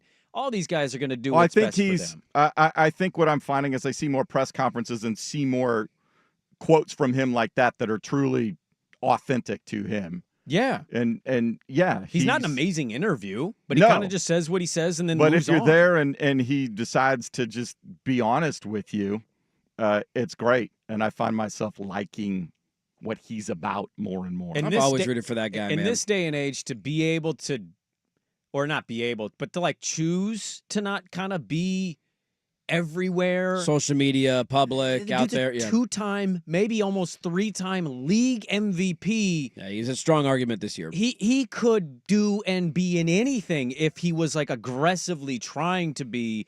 And in a world where we talked yesterday about how many people in our own bubble that nobody else knows that portrays this fakeness of life. That dude could be doing what all these other athletes are doing. He just doesn't. Respect the hell out of him, man. And it's a very different approach in the year of 2025. Rams fans are chiming in, too, saying check the weather in Philly. Looks like we got snow and cold in Philly on Sunday as well. We should be in L.A. So two snow games potentially this weekend. All right. Let's go. Let's go, baby. Can't Double wait for dip the snow. 13-9 final. I can't wait. You bite your tongue over there. It's going to be great. It's going to be 47-44 in a blizzard. Josh would have scored on that touchdown, but he slipped. There's ice on the field. I think they got heated fields. I don't think they get ice on the field. It's just crazy. Like, just comp these two, like, superstar personality types in the country. We know nothing about Lamar Jackson, maybe looming 3-time MVP, and a guy on Monday will become the leader of the country. It's Trump time. And he's doing commercials. He's selling watches, baby. He's selling watches. You need a watch? I got a watch. It's interesting times. Let's get to the Daily Ticker. Sal Capacho in Buffalo, New York. What does he make of my dome theory? Probably hates it. He's been in Buffalo a long time. We'll get his thoughts on the Ravens and Bills.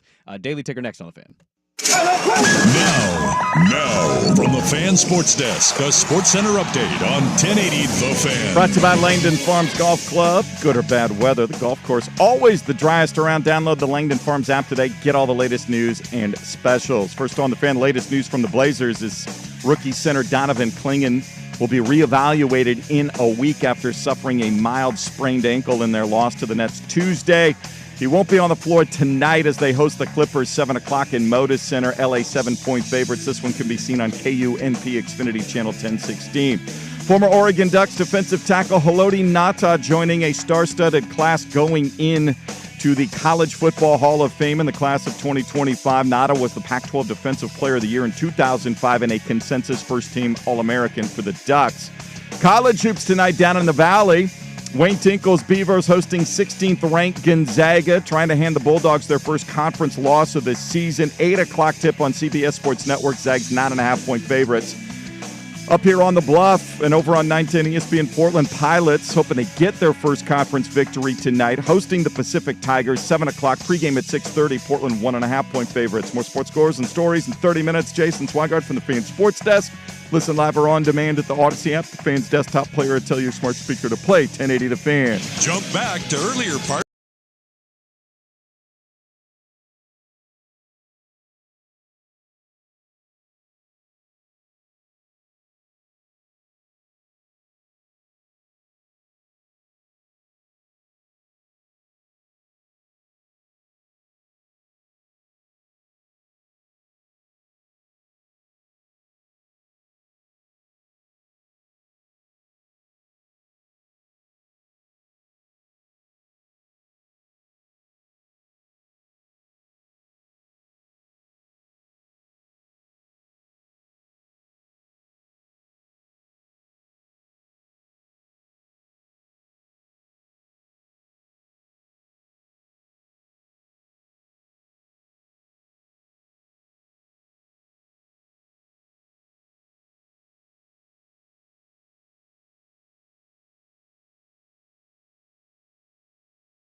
sports. Some stories can slip through the cracks. Now, before we do this, let's go over the ground rules. Pelican Brewing presents The Daily Ticker, where Dirt and Sprague hit the big stories you've heard about, and some you haven't. How'd you do that? Actually, I'm not even mad. It's amazing. The Daily Ticker with Dirt and Sprague is poured by Pelican Brewing, your local coastal brewery. Independently brewing since 1996. Pelican Brewing, born at the beach. All right, Daily Ticker time, brought to you as always by our good friends at Pelican Brewing, proudly serving hoppy beverages for everyone. Grab your favorite Pelican brew or try Pelican's hop-infused sparkle hops featuring fun fruit flavors and zero alcohol. Sparkle into the new year with Pelican Brewing's non-alcoholic sparkle hops. Let's go to Buffalo, where unquestionably the biggest game of the weekend, the most exciting game of the weekend of the division round of the playoffs, Bills and Ravens. Joining us now is our good friend, Sal Capacho. I look forward to these every year. Whenever Buffalo's in the playoffs, we get Sal on. He's always gracious at this time. Bill's sideline reporter. Did you see, Dirt, real quick before we bring Sal on, did you see Sal was on a ESPN Bills Mafia feature? It was really cool. Yes, I love it, man. WGR 550 in Buffalo, Sal Sports on Twitter. Let's start with the most important thing that we always ask, Sal. What's the weather forecast? What are we looking at for Sunday? Very cold, guys. Glad to be with you again. It is going to be a high of maybe 10 degrees, single digits during the game, and wind chill factors a little bit below zero. I think we're kind of embracing it and welcoming it here in Buffalo because over the last several years, the Bills have really played well in that weather. Josh Allen has been excellent in that type of weather. As long as it's no precipitation, which there is a little bit of a chance of snow, and not much wind, which there will be a little bit, you can play in that. And I think that the stats that we dug up, Lamar Jackson and Derrick Henry neither of them ever played a game below like 20 degrees, I believe. Sal, one thing that's trending on this show, at least today and has been for a while, my co-host thinks you guys should have a dome in Buffalo. Okay, do you agree with erroneous, that? Erroneous. I love snow football. It's a really good debate here. So I don't know if you guys know, there is a new stadium going up across the street from the current stadium. It'll be one more year in this stadium, and then they'll move in there in 2026. Here's the deal. They polled, when they were going through the process, they polled Bills fans and season ticket holders. And generally the response was, we don't mind being cold, we just don't like being wet, right? So there's going to be a canopy, much like you see maybe in Seattle or Miami, covering 64% of the seats. And the ones that aren't covered, they're going to have access to heating areas and go into the clubs and things like that. The way the stadium is designed, it's going to have an incredible technology with snow removal system on the top of the canopy and things like that. And it's a pretty good compromise. I think, outdoor football is a culture here in Buffalo, and people love it that way. So, yeah, I mean, there's still a lot of people who would still wish there would be a dome. You're also talking about another $500 million to make sure that happens. Not a bad take, Dirt. That's what Sal said. You had a good take. This is exactly why Sal knows what he's talking about, and I can't wait to watch snow football this weekend in Buffalo. It's going to be awesome. Let's get to the matchup, Sal. Sal Capacho, our guest, Bill sideline reporter. I'm just curious what the feeling of the fan base is. I mean, you go through so many of these runs. Like Buffalo's going nowhere. Josh Allen's going nowhere. This isn't the last time they're going to be in the playoffs. But the longer you go on these runs, the more the pressure builds. Just what's the feeling like, and how do they feel about the matchup against Baltimore this weekend? Well, I think the Bills are feeling really good about how they're playing right now. This offense has really kind of been on a roll for most of the year. And, of course, they had a few games at the end of the year where they knew they were in the 2 seed. Yeah, they wanted the 1 seed, but they didn't kind of maybe have their fastball because there were a lot of things they maybe weren't showing. But that being said, the way they played last week against the Denver Broncos, against that defense putting up 31 points, I think they feel really good. It's really kind of the perfect way that Sean McDermott has always wanted to play football. This is probably the best running back room the Bills have had in the Josh Allen era. You have James Cook, Ty Johnson, Ray Davis. They can all do a lot of different things. Ty Johnson's an excellent third down back. And then you have Josh Allen, of course, and he's always going to sprinkle in some magic and put the cape on. Defensively, they've been susceptible against the run. The Ravens beat the heck out of them in week 4 because Derrick Henry, first play of the game, 87 yards. That's the concern, right? That, if Derrick Henry gets going, it's going to be a tough, long day. That being said, the Bills, that's how they're built. They're built to kind of invite you to run on them because they want to make sure they don't get beat over the top. They want to make sure they don't get beat on big plays and make it easy and make you grind out. So I think that's the kind of game they want to, force the Ravens to have to play. As much as it might be tough, to have Derrick Henry running, I think that they would welcome, the fact that, hey, you can run on us a little bit. We're going to make sure we tighten up in the red zone, and we're going to stop number 22 when it matters. How jarring was that? Buffalo had such a good season this year, Sal, and a lot of people were wondering what it was going to be without Diggs and no real, true number 1 in the traditional sense. Allen might win the MVP. They've had a good year. They're the 2 seed. they haven't had many games this year. In fact, that might be the only one top of my head I can think of where even if they lost like to a Rams, they came back, made it tight, interesting. How jarring was it to see the Ravens do that to this Buffalo Bill team? And is it just as simple as what you said there? Make those tweaks defensively, and it's a much different game than when they played earlier this season. Yeah, and I don't know how many people realize, but in that game, this is not an excuse. The Ravens deserve all the credit. They kicked the Bills' tail that game. But in that game, the Bills were missing all three defenders at the second level. Their middle linebacker, Terrell Bernard, didn't play. Weak side linebacker, Matt Milano, didn't play. And nickel cornerback, Taron Johnson, didn't play. Yeah. The last two of those three are all pros. They were a couple of years ago, and that was a really big deal. They had backups at both linebacker spots, backup at nickel corner, and that made a difference, no doubt about it. It was also early in the season, first really big road test for the Bills, very tough environment to play, and I think a lot of those factors played in. And once the Ravens were off to a really good start, it just became tough for the Bills to catch up. Khalil Shakir, the Bills' now I'd say number one receiver, even though they don't really have a true, alpha number one like in that sense. He also got hurt early on in that game, really couldn't do much. So I think the Bills feel like they didn't have their best day. There's no doubt about it. I also think they feel that there were some circumstances there that led to them not having their best day. Tip the cap to the Ravens, no doubt about it.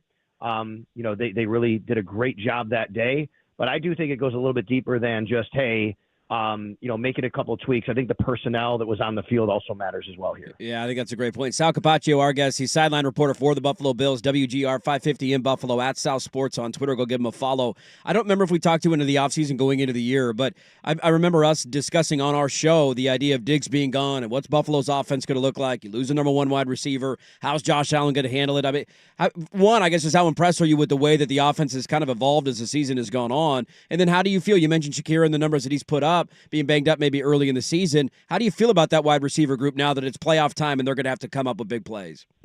Well, listen, it's really interesting. It was the number one thing we talked about for a long time, going all the way back to the draft. And you guys remember the draft when I can't believe the Bills let the Chiefs get Xavier Worthy, right? And and they traded with the Chiefs, and the Bills grabbed Keon Coleman. And it's just been such a talking point. It's so interesting to follow all year.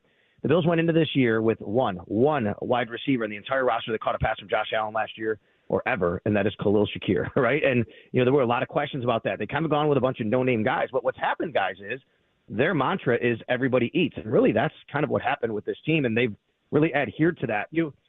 When you have a really great corner, for last week's a great example.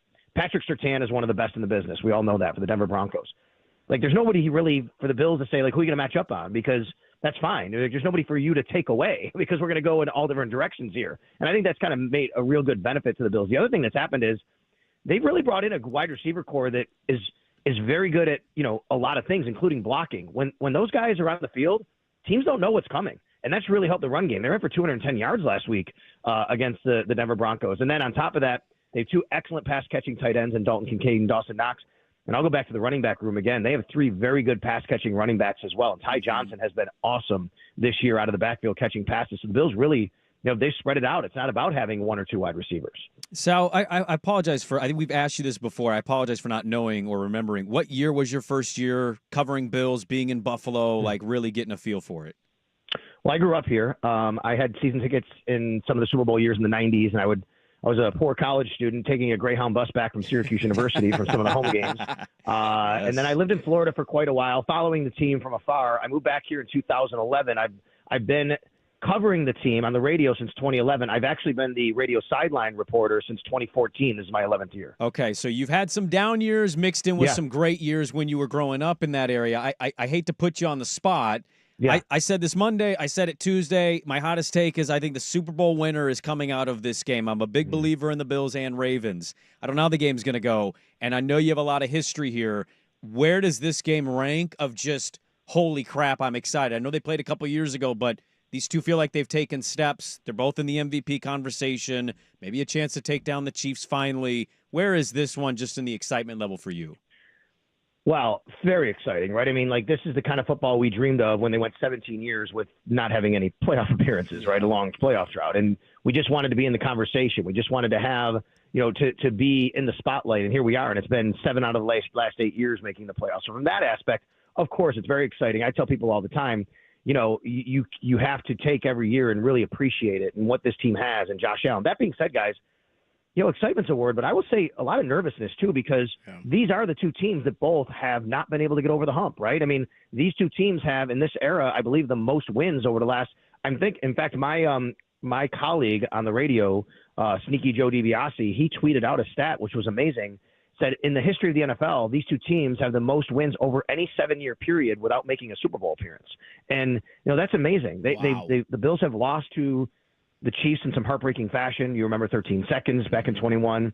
Remember here at home last year, they were really banged up and they came down to the final drive. They couldn't get it done. They lost to the Bengals at home. The Ravens, right? They had a home game in the AFC Championship last year against the Chiefs and they couldn't win. This is kind of the narrative around these teams. Somebody's going to hopefully beat that narrative this year. But let's remember, even if they win this week, you still got to probably beat the Kansas City Chiefs. So I think from that aspect, there's a lot of nervousness because both these sides, it's more about maybe who loses on the national scale than it is about who wins, if that makes sense. Yeah, we did that segment yesterday talking about the nuance, especially around the quarterback who falls short in this game of can we be level-headed on Monday? And I know we won't be level-headed on Monday, but that's the way we operate. Last one for you, Sal. How tough was that first winter back in Buffalo after living in Florida? Oh, yeah. You know what? For me, it wasn't that bad. I had actually, I grew up here, so it was all good. I mean, when you get past football season, especially when the team isn't that good, it ends a little bit earlier. Right. And then you're sitting there in January and February and like, all right, when is this weather going to change a little bit? So you know what? This is what we've done here, right? Honestly, like my family and I, you guys know I got a brother who lives in McMinnville. He's listening right now. So we will every once in a while, like what we'll do is we'll take a vacation after football season at some point, end of February, early March. Yeah. Go somewhere warm, get away from it, recharge the batteries a bit, whether that's Florida, go out to Oregon to visit my brother, go somewhere else. So yeah, that you try to make sure that you remember that it's going to be cold and it's okay and you can still get away for a little while. Has Sal Capacho gone through a table yet? Have you done that in your life? That is not my deal. Okay. I have no problem with other people doing it. It's not me. I don't do things like that. Hey, listen, I mean, I'm just trying to get through the day as a 51-year-old dude who still plays some flag football. All right. I mean, like, I don't want to ruin myself for playing on Monday night. So listen, it's a thing that's happened here. And, I'm glad you guys brought up that Bills Mafia piece that was on ESPN. It was good. It was really funny. It was really good. And Adam Schefter was like the unintended villain, how all it happened. But I think, it's funny you asked that question. I always get asked, like, what is Bills Mafia about? And it's not about breaking tables. That's kind of what you see on the viral videos. What it really has become is this incredible, vehicle for people to really do good for others, right? And Del Reed, the founder, he has a company called 26 Shirts where, like, they sell T-shirts with Buffalo themed and especially Bills themed stuff, and those proceeds go to a lot of people in need, right? That's what Bills Mafia is about, the donations you see coming in. And I think that because people see the breaking tables, it's funny and fun things like that.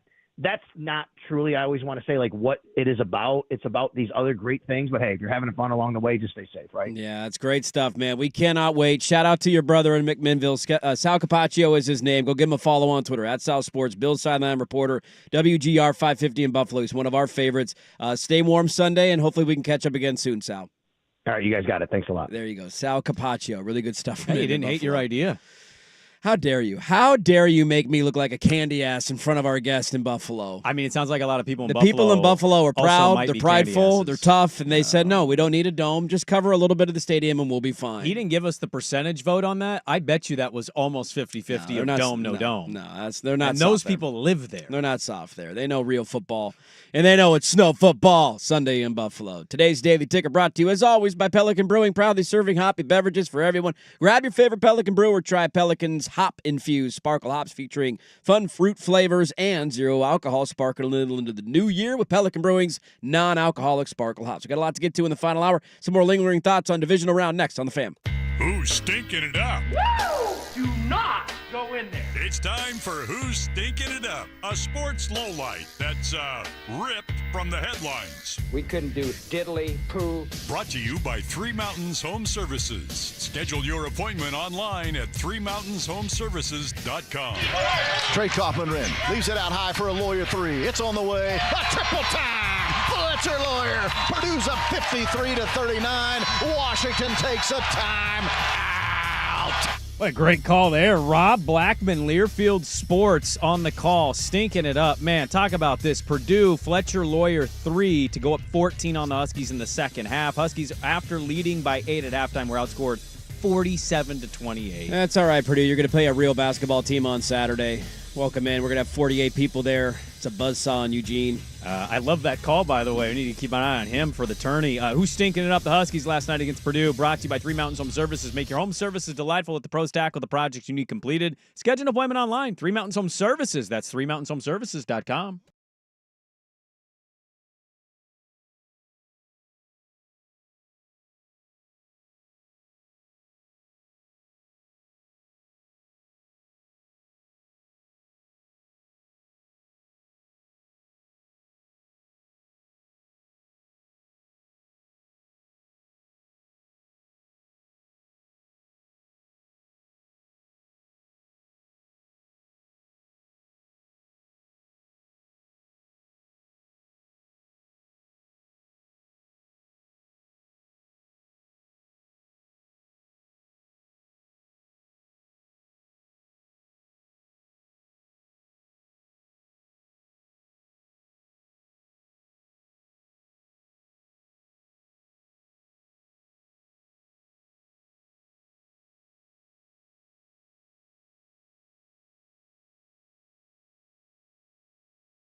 Let's go! Where Dirt and Sprague crunch the hot topics you want to hear. What's the pressure? Don't sit here and act like there's no... We get nervous teeing off in front of a gallery on the 10th hole at Eastmoreland. Crunch Time, brought to you by Crunch Fitness, with memberships as low as $9.99 per month.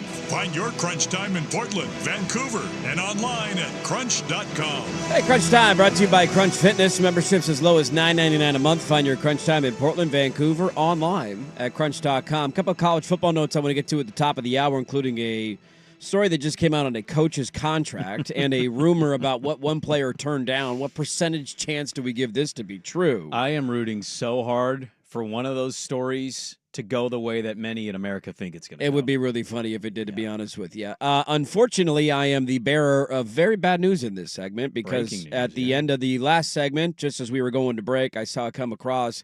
Bob Uecker has passed away. Longtime Milwaukee Brewers play-by-play man on the radio side of things. He passed away at the age of 90, played in the big leagues. Everybody remembers him from Major League, Miller Lite commercials. Mm-hmm. My dad and I still joke to each other to this day whenever we go to a sporting event. Hey, maybe we're in the front row as he's walking up and down the aisles. He is an absolute icon, one of the greatest to ever do it, one of the best sense of humor that you've ever heard from a class act, a beloved figure in the sport of baseball, and a tragic day for the broadcasting and baseball community. A bad day, but also a celebration day. 90 years old is a day to celebrate and It's a talk hell about of a how run, awesome man. that run is. He had a really good feature, and I can't remember if it's MLB Network or ESPN. They did on him this year.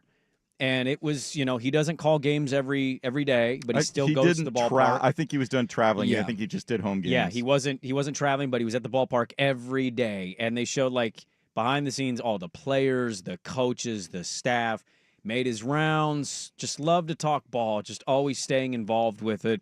I don't know how you don't still like hear his voice or mimic things he said, whether on real broadcasts or in the movie. Just a bit outside. Like, it's an iconic life that this guy lived. One of one for certain there. Well, and if you can't, you think life's hard or, what, just take his approach. He just appreciated every opportunity he had, as grandiose as they might have been, even just to the small personal encounters. He loved just meeting individual fans out there in Milwaukee and where he made his home for most of his career, and couldn't be more proud of what he did and what he got to do. It's one of those moments, and I do this a lot. Sometimes I forget, but I'm thankful that I did. I remember, I remember talking about it because somebody had reached out and found, had asked me, how is there a way to do this? And you unfortunately had to have the MLB at-bat app to do it.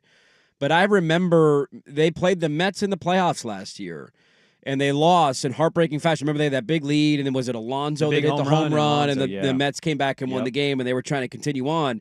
They were facing elimination in the first round of the playoffs, and I remember thinking to myself going into that game, he's 90 years old, and he's calling the game tonight. Crazy. And you just don't know how many more of these you're going to get. And I listened to the broadcast of the game. I turned, if you had the MLB app, you can go find the local radio broadcast, and I listened to it. And it was so fun to hear him call. He was still sharp as ever, calling a baseball game at 90. Imagine working at 90, let alone having the vocal ability to, the critical thinking ability to, sometimes I struggle with that, and I'm only 35 years old, right? So I was one of those moments when I saw that news. I was like, man, I'm glad that I was able to catch that. And it's just, we've lost a lot. Vince Scully a couple years ago, Bob Uecker. How many legends do we have left in the broadcasting community in baseball? A sport that has always been so connected to their known broadcasters for many, many years. Like John Miller is this for the Giants. Every time I get a chance to listen to John Miller call the game, I jump at the opportunity.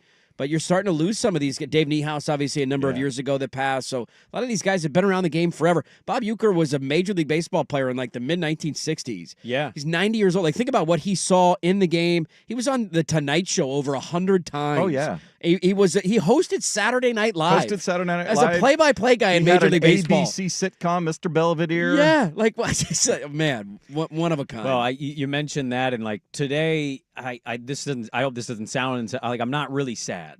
I saw that feature. Yeah. He basically was like, he's just grateful for every day that he had after. And no, that you will, yes, when people get this news, they'll be like, there will be sad for a moment. And then the minute you start thinking you're just going to start laughing at all the funny things that he said. Family, commercials. Friends, sad. I think people like us more like celebrate and kind of just think. You know who's kind of in the background here of this topic you're bringing up? And he's going to call a playoff game. Al Michaels is 80. Al Michaels is close. By the way, 80. 80. And people like criticize him for having not as much energy as he wants. I'm like, he's 80. He doesn't eat vegetables, too. That's part of the problem. It's all protein for Al Michaels. Well, he's going to live to be 105. What was the secret? I drank scotch and never ate vegetables. Red meat 4 times a day, baby. That's all you need. So, yeah, there's this. I know for Swag, this is not that it doesn't impact people like you that grew up with your dad listening to him, but like people like Swag, like we just all get to a point where a lot of those names start to get older and older and older, and it's kind of a reminder of like father time, Somebody texted in, one of our P1s, the front row line, and just a bit outside will live on forever with me, just like Whoa Nelly. I still say it when I watch a Braves game. Just a bit outside. I remember being a college broadcaster trying to, figure out, is this what I want to do? And having to call on local campus radio a softball game. We need that. And I had never done play-by-play. I didn't know what I was doing. I'm trying to memorize the names. I don't know what's happening. And what do? You just mimic the things that you've heard. Oh, and I probably in that first broadcast used just a bit outside 27 times. Just a bit outside on that one, because that's all you know how to do. Bob Uecker, R.I.P., 90 years old, legendary figure in the sports, broadcasting, and baseball world, passing away this morning. Crunch Time, as always, brought to you by Crunch Fitness. Memberships as low as $9.99 a month. Find your Crunch Time in Portland, Vancouver, or online at crunch.com. Let's start the final hour with some college football notes. Do we believe any of this? Also, would you be nervous if you were this fan base? I got a couple of NBA things I want to get into for Sprague because my co-host just bitches all the time. So let's talk some NBA in the final hour and a little division around peekaboo. So don't go anywhere. Loaded final hour, Dirt and Sprague on 1080 The Fan.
Fan Sports Desk, a Sports Center update on 1080 The Fan.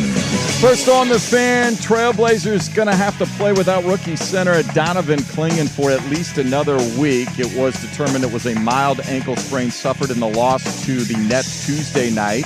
Clippers in town tonight for a 7 o'clock tip at Moda Center. LA 7-point favorites. You can see this one on KUNP. That's Xfinity Channel 1016. College hoops will take center stage in Corvallis. Wayne Tinkle's Beavers hosting the 16th ranked Gonzaga Bulldogs.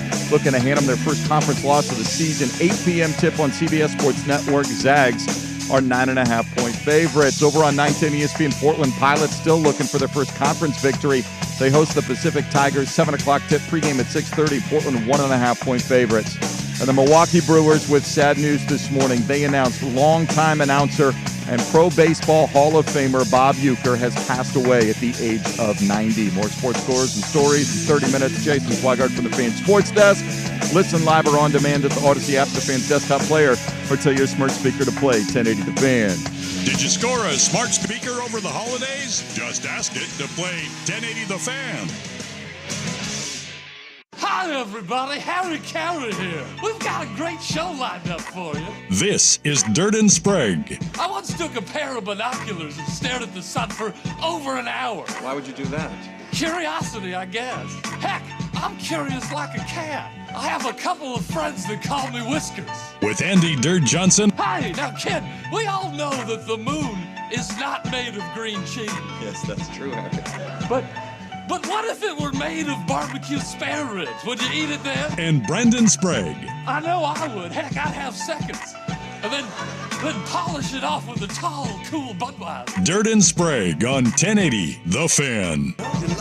Hey, let's do this. Final hour, Dirt and Sprague here on Portland Sports Leader, 1080 The Fan, 99.5 HD2, the Odyssey app, live on YouTube.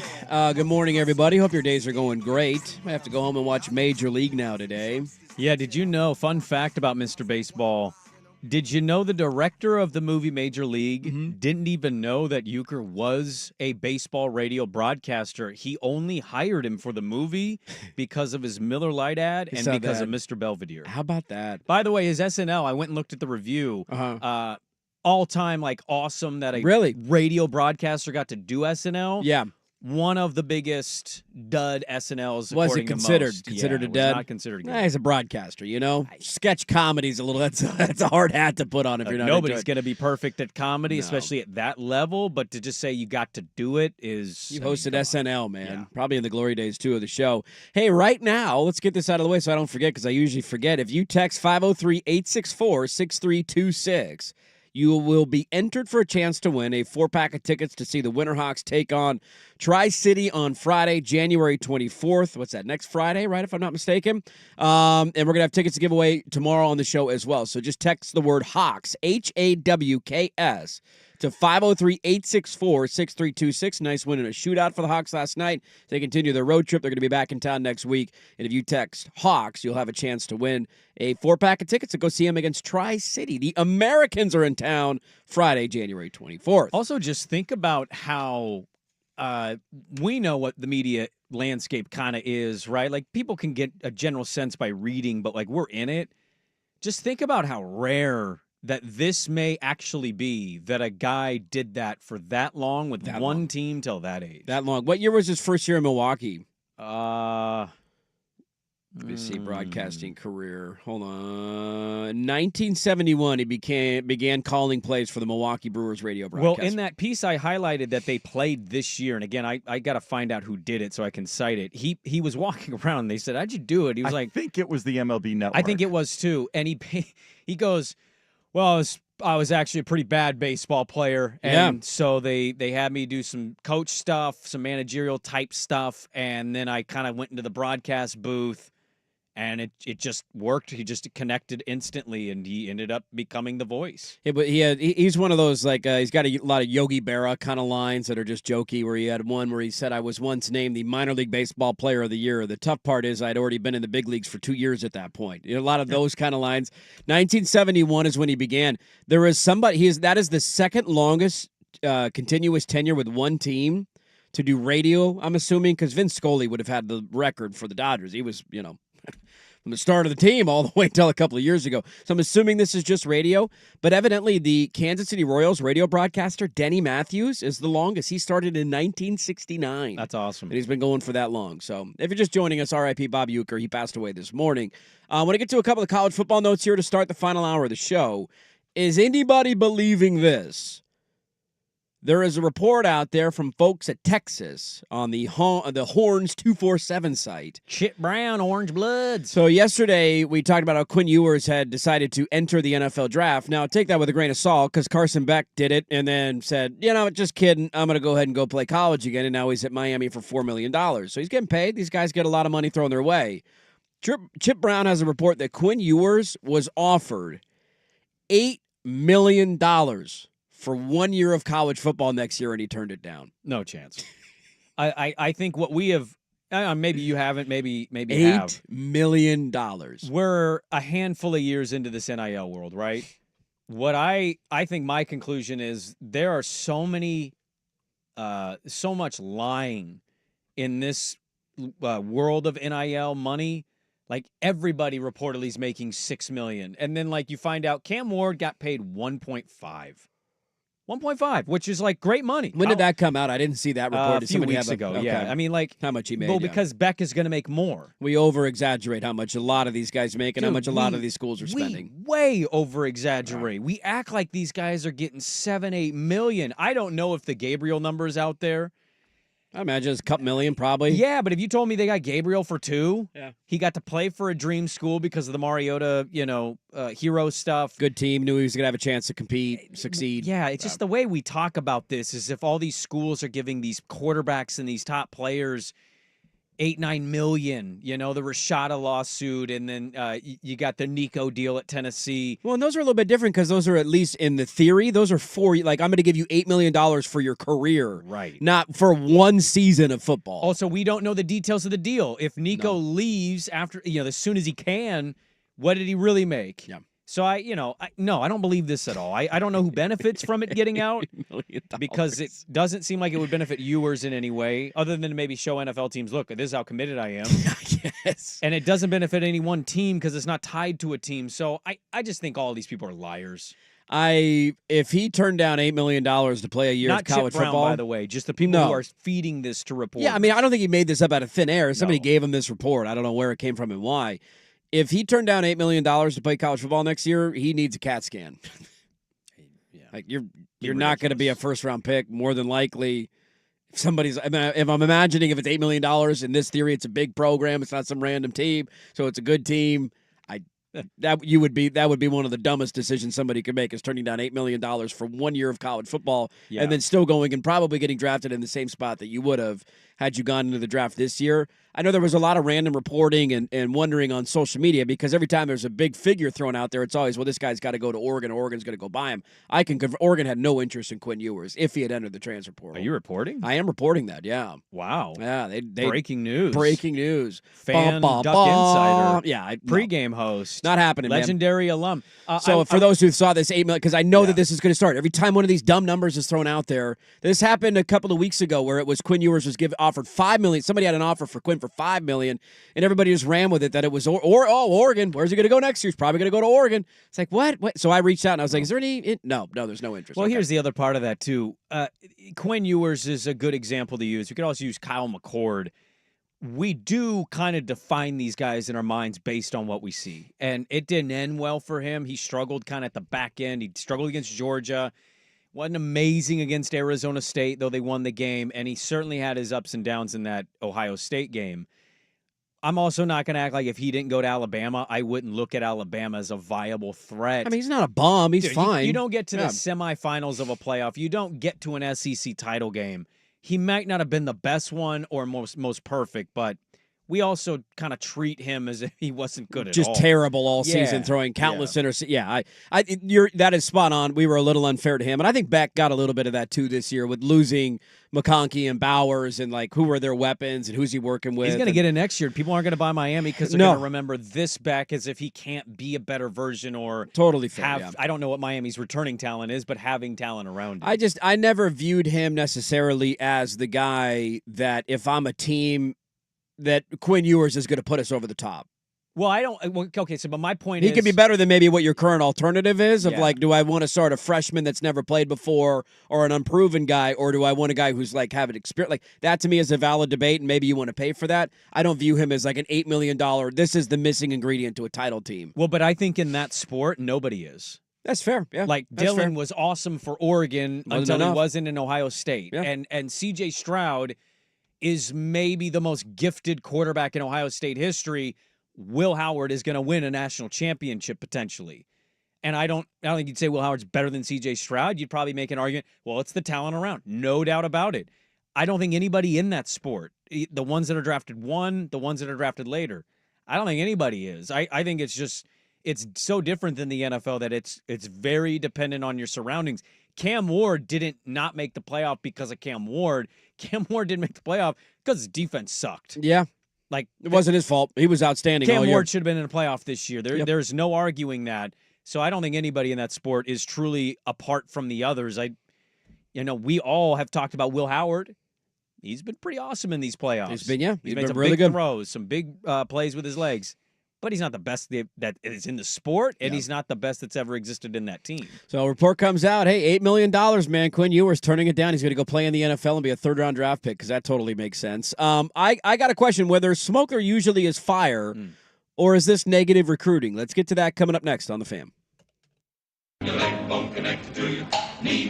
It's time for a sports injury report. The injuries and rehab that impact the success of sports teams. Brought to you by Rock Orthopedic. I thought, we got good center play from both Jericho and Precious with, Cat being out.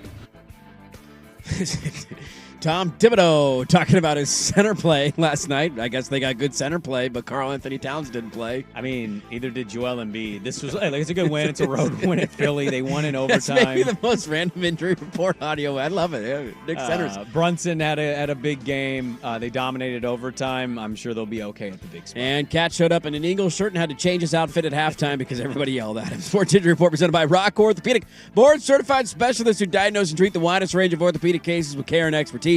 Schedule an appointment with Dr. David Huberty. Visit ROCPDX.com. The Fan is live on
This is Durant and Sprague on 1080 The Fan. All right, welcome back in. We have a listener contribution to the show. We'll get to that in a matter of moments. Before we do, though, usually out there when there's smoke, there's fire. That's how the world works. We got a story like that in the sports community right now. And that is surrounding the head coach of the team in which you are wearing a T-shirt today.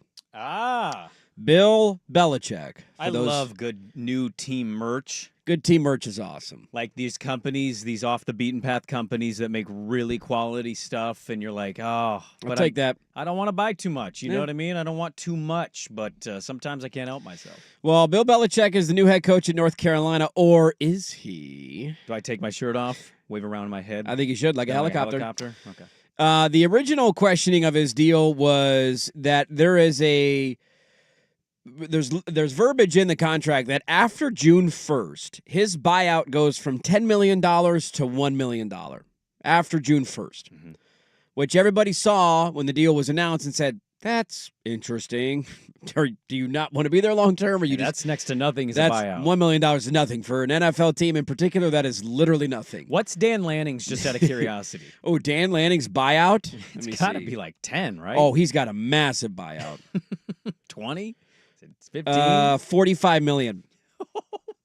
Right now. As of December 1st, 2024, Dan Lanning, the head coach of Oregon, has a buyout of $45.37 million. It's one of the largest buyouts in the Big Ten. So, not that Lanning hasn't deserved it in college, but Lanning 45, Belichick 1. So if you want to hire away Dan Lanning right now, you got to pay $45 million. You want to hire Bill Belichick on June 2nd? $1 million. That's all it's going to take in order to go get him. And the people at North Carolina, Bill Belichick, were like, this isn't a big deal. No, we're not going back to the NFL. No, I would have been interested in the Cowboys job, but no, I'm not interested anymore. Sure, I'll listen to Tom Brady, but no, I'm the head coach of North Carolina. Well, now more reporting came out that the people in North Carolina are pushing back against. There's a report that came out today. Jonathan Jones of CBS Sports. Jonathan Jones had it in saying that not only is the buyout weird in Belichick's deal at North Carolina, he hasn't signed the contract yet, which is not uncommon. He had a press conference. According to Jonathan Jones, he said it's not uncommon, but it does introduce a gray area as of the $10 million buyout, which is initially in the deal before January 1st, whether that would be applicable. Now, Michael Lombardi, who he has hired to be his GM. General Manager of roster acquisition. He's done multiple interviews, and he has vowed, we are committed. This is where we want to be. He saw this report and said, Bill is recruiting in D.C. today and Baltimore tomorrow. His focus is on North Carolina football, hiring staff members, and developing the team. The NFL isn't an option, so please stop making it one. Thank you. Mike Lombardi's been on the show a couple times. We have. He's kind of a friend of the show. This is going to age and be one of the all-time whoopsie-daisies if he ends up going to the NFL, because Lombardi has said this like 8 different times in 8 different interviews. Yes, he has. Also, is it not odd to you that he's doing this recruiting and press conference with no signature? It's a little weird. I would feel weary of doing this if I was a North Carolina AD. I would too. And he's got a funny name too. What's that guy's name? I don't know if I'm now people are trying to say, is this just Bubba Cunningham? Bubba Cunningham is the North Carolina AD. Yeah. That's a great name. But people are trying to wonder and speculate, is this just negative recruiting from other schools that are floating this stuff out there? Is it true? If it's true, then Lombardi didn't refute it and say, yes, he signed his contract. This is not true. He just said he's recruiting and he plans on being at North Carolina for the long haul. A report came out yesterday that Ben Johnson and the Raiders might be on a collision course. And also Tom Brady might be a one and done, that he reportedly might do the Super Bowl and then be done, to which I think to your point, you'd say, then why is he even doing the Super Bowl? Put Greg Olsen in the booth by himself. Right.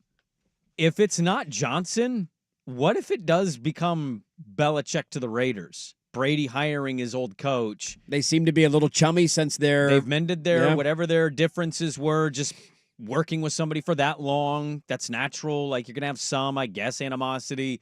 It more seems to be anti-craft for both. I'm not eliminating the idea, but I think it would be ridiculous to completely shut it down and say it's not going to happen. Sign the contract. What are we waiting for? Who's coaching in the NFL first? Bill Belichick or Deion Sanders? Ed Werder says that Deion wants the job if Jerry offers it to him. Of course he does. That's a bummer. He doesn't want to recruit. He doesn't. I mean, he's in Boulder. He's done better in recruiting. He has. He's got a 5-star kid coming in. He's just a cool video. I thought this was cool. As dumb as college football is now, and as much as you can laugh and say, what were the majors? Communications. Football was the major. Yeah. He had a cool thing with, I think, one of their academic advisors where she announced that, like, they collectively had a 3.0 team GPA. That doesn't mean everything to everybody. I think other teams locally have had that, but I just want him in college. I don't want him to leave. I want him to stay at Colorado. Rick George has been awesome to him.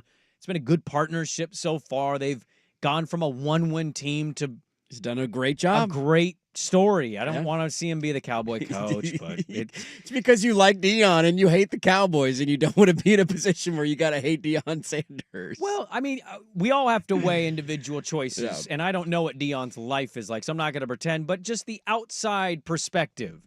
Meddling owner that can't get out of his own way, that has done nothing but botch hire or decision after decision or hire. Not botched in the guys haven't been good. He just isn't patient or he cans them for no reason. And then doesn't make good roster decisions. He's caring more about acting on television than doing the right thing. And Colorado's kind of given it all to Deion. They said, dude, we're desperate. We're in the dumps of despair. You do whatever you want, man. Here's it all. And they've given him everything he's asked for. And it's gone well. And I believe that Deion Sanders, while might not be an elite coach, how many coaches in that sport at that level could start at Jackson State and get to where he's gotten? Now, has his name helped it? Absolutely. But he got Hunter to commit. And he got Hunter to travel with him to Colorado. Yes, he did. And they went from 1 win. What did they finish with? Was it 9 wins this year? They were 9-3 this year. They got killed in their bowl game, so I think they were 9-4, if I'm not mistaken. 9-4, 9-3 in the regular. Like from 1 to 9 in 2 years. They haven't done that since 2016, I believe. That random year they made it to the Pac-12 title game with Mike McIntyre. Not a lot of coaches, Dirt, can tout an 8+ win differential in 2 seasons taking over. So I also think he's good for the sport. I do too. He's great for college football. So. And he's going to be the head coach of the Dallas Cowboys. It's in about not 2 just weeks. the Cowboy stuff. It's just It's definitely the perspective of it is just like, you got such a great thing versus, is that going to go well? Probably not. It's the Cowboys, but it's Jerry Jones. That star is hard to turn down. So that's the latest reporting out of the college football world today. We'll keep our eye on Belichick. Now we got to get to this. So the national championship is on Monday, and we're very, hey, look, national title, last college game of the year. Hopefully it ends up being a good game. We thankfully have a lot of great contacts here at the Fan, and we had the ability to get the number of Lou Holtz. And we said, Lou, I read your autobiography when I was a kid. Big fan of yours. Listen to your podcast daily. I'm on Team Lou Holtz. I would tell him religiously. Religiously. I religiously listen to the Lou Holtz podcast. How do you not? It's just grade A content. And he said, you know what? I'm such a fan of your show. Oh. I'm willing to call in. And so he was a little too shy to go live on the air. He was tired. But he called in, Swag answered, and he talked to Lou Holtz, and they got a little Lou Holtz jumping into the show today on a Thursday. Good morning to Dirt and Sprague. Now listen, if you need some guy to come talk about Notre Dame football on your radio program, it's me, Lou Holtz. I coached Notre Dame for such a long time. I understand the program is about as good as anybody in this country. I'll just tell you something. So if you need somebody to come talk about it, just call Lou Holtz. I'll be there in a jiff.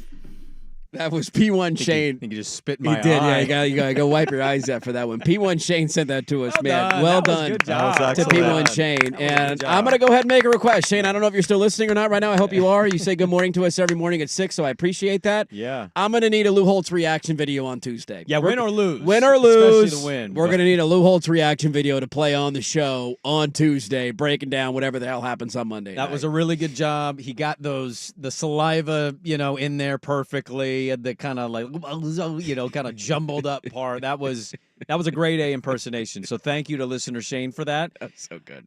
I got to admit something to you guys. I'm a little bit of a sucker for this. My older brother, he listens and he sends me these clips on Instagram, and he sent me one yesterday, and I don't know if you've experienced this the same way I have, Dirt, but he sent me a clip of the Jeremiah Love run at the goal line. The 98-yarder? No. Oh, stretch. yeah. And so you got to remember, Jeremiah Love was playing with an injury.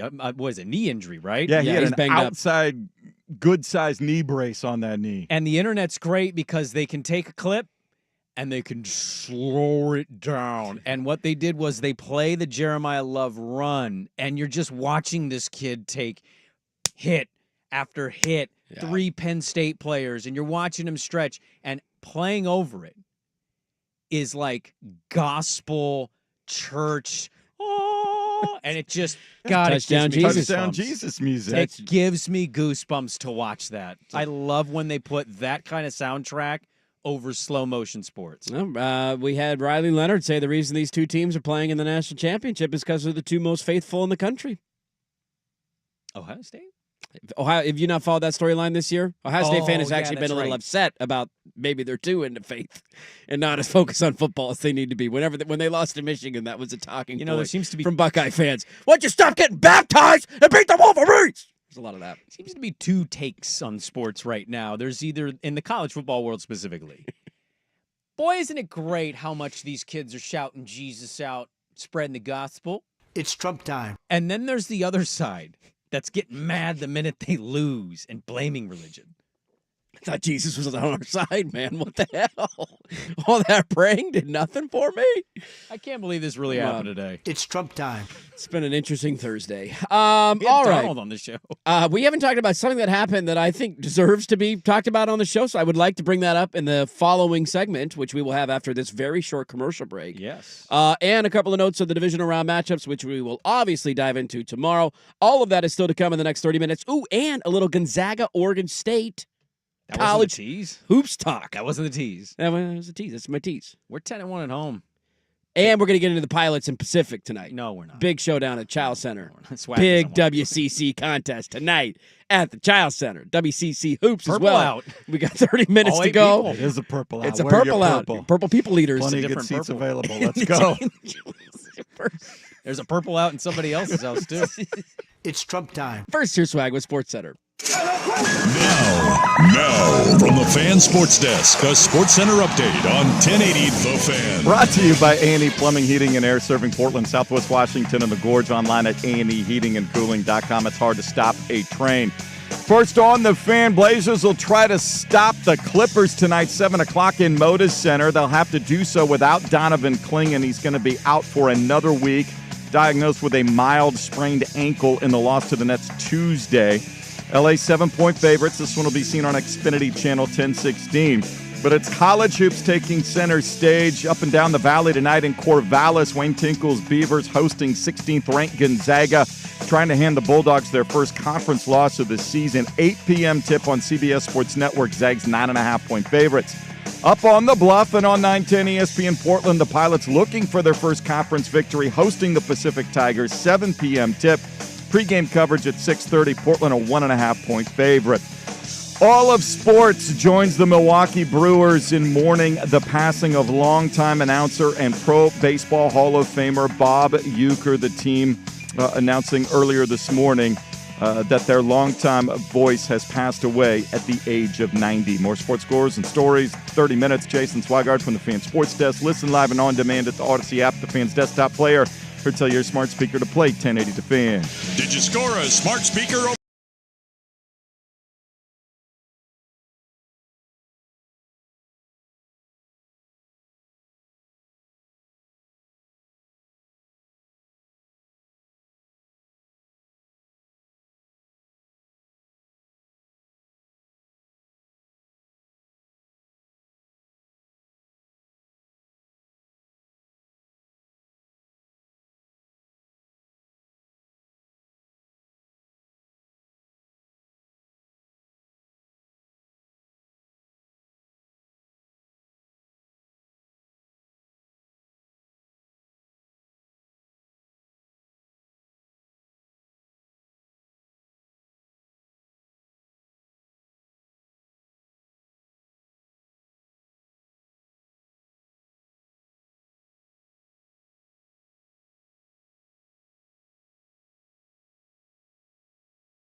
is Dirt and Sprague on 1080 The Fan.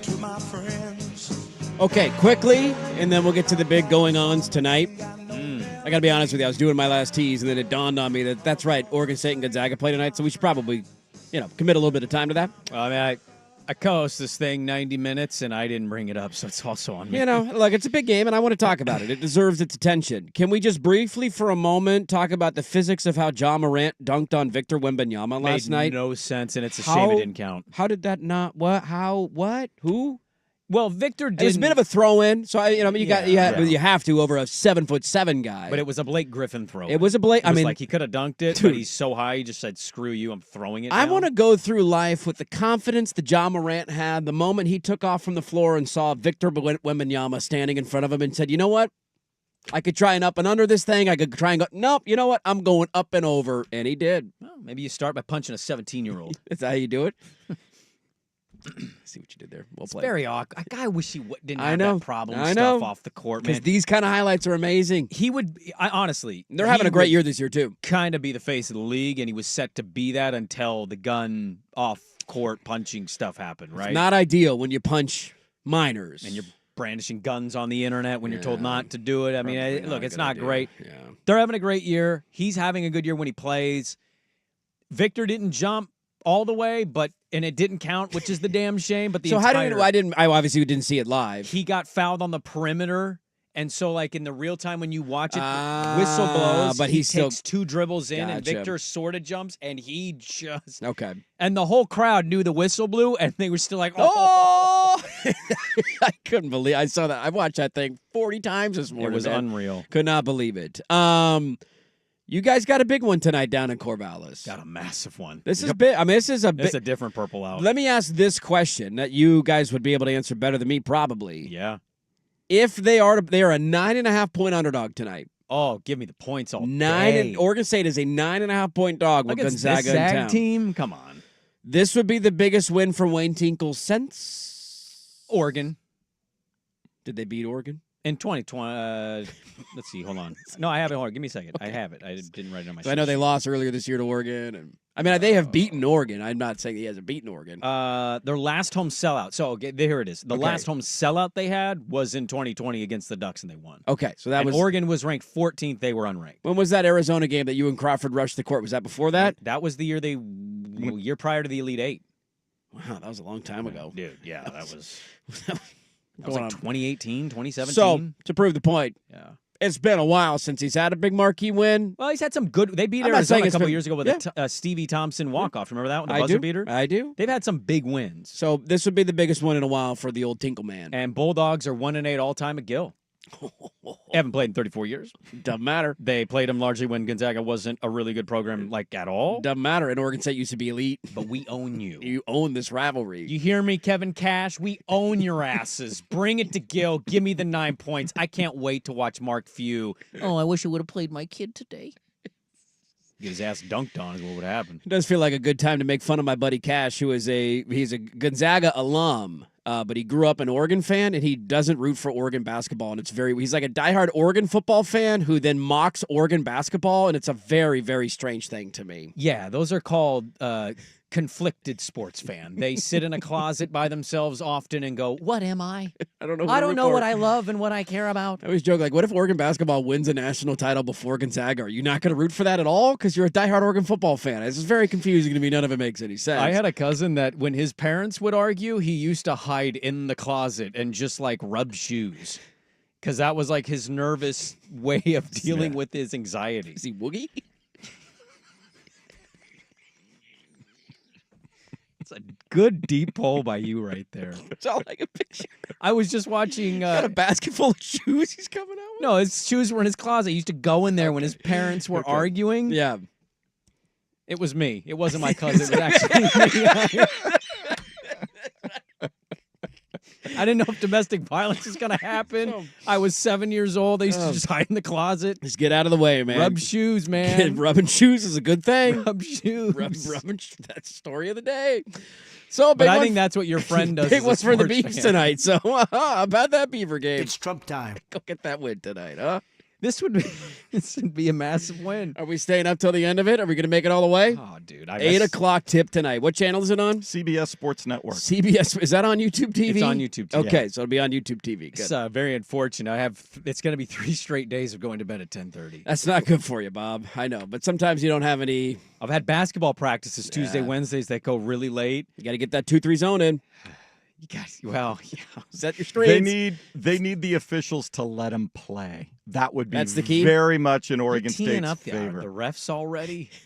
Don't start. Yeah, give me the keys of the game here, Swag. I'm not going to sit here and pretend. I have not seen a single Gonzaga basketball game all year, and I've dominate watched the paint. maybe a game and a half of Oregon State. Can Parsifala guard Graham Ike one-on-one? That is a if he big can part of it. contain him big key. down low, they don't have to double team, and they can stay closer to the shooters. Nolan Hickman's been going off lately for Gonzaga, so they can't leave him. And then if they can counter Lelavicius, if he can get going from 3, that would be helpful.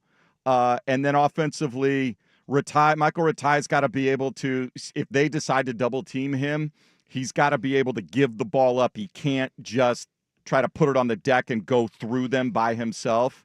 He's got to welcome the double team. They got to move it quickly and find shooters and drivers. You also, an important note here, so they're 10-1 at home this year, Yep. Oregon State is. They have one of the best defenses in the country. And Gonzaga's red hot. And Gonzaga's one of the best offenses in the country. So it's a something's got to give game. Is that what you're telling me? It's a very big something's got to give game, yeah. Okay. I can't wait. 8 They o'clock can't, tonight. They can't have Oregon State can't turn it over on the perimeter because Nemhard will just streak up the floor and get. They got to make Gonzaga play in the half court. They got another Nemhard, or is this the same Nemhard? Younger That's the brother. younger brother. We have a new Nemhard Yeah. at Gonzaga. Younger brother, Yeah, he was there last year too. Was he? I mean, He transferred obviously. from Creighton. Also an Oregonian coming into town today, trying to look like, hey, I didn't need to go here. I went to Gonzaga. And we're going to teach you a lesson the Greg. hard way at Ben Gill Gregg. tonight. Ben Gregg's coming off the bench now Yeah, well. because they still. got Michael Ajayi, Glad the it was transfer from Pepperdine. There you go. Yeah, Can't wait. you guys didn't have any nervous things you did as little children that you want to admit? I feel very vulnerable right now. No, I did not. You didn't have to admit it was you, but I just couldn't hide it anymore. I had to picture Woogie there. I was mean, how throwing do a you cousin not? under the bus when I didn't need to. It was kind of unnecessary.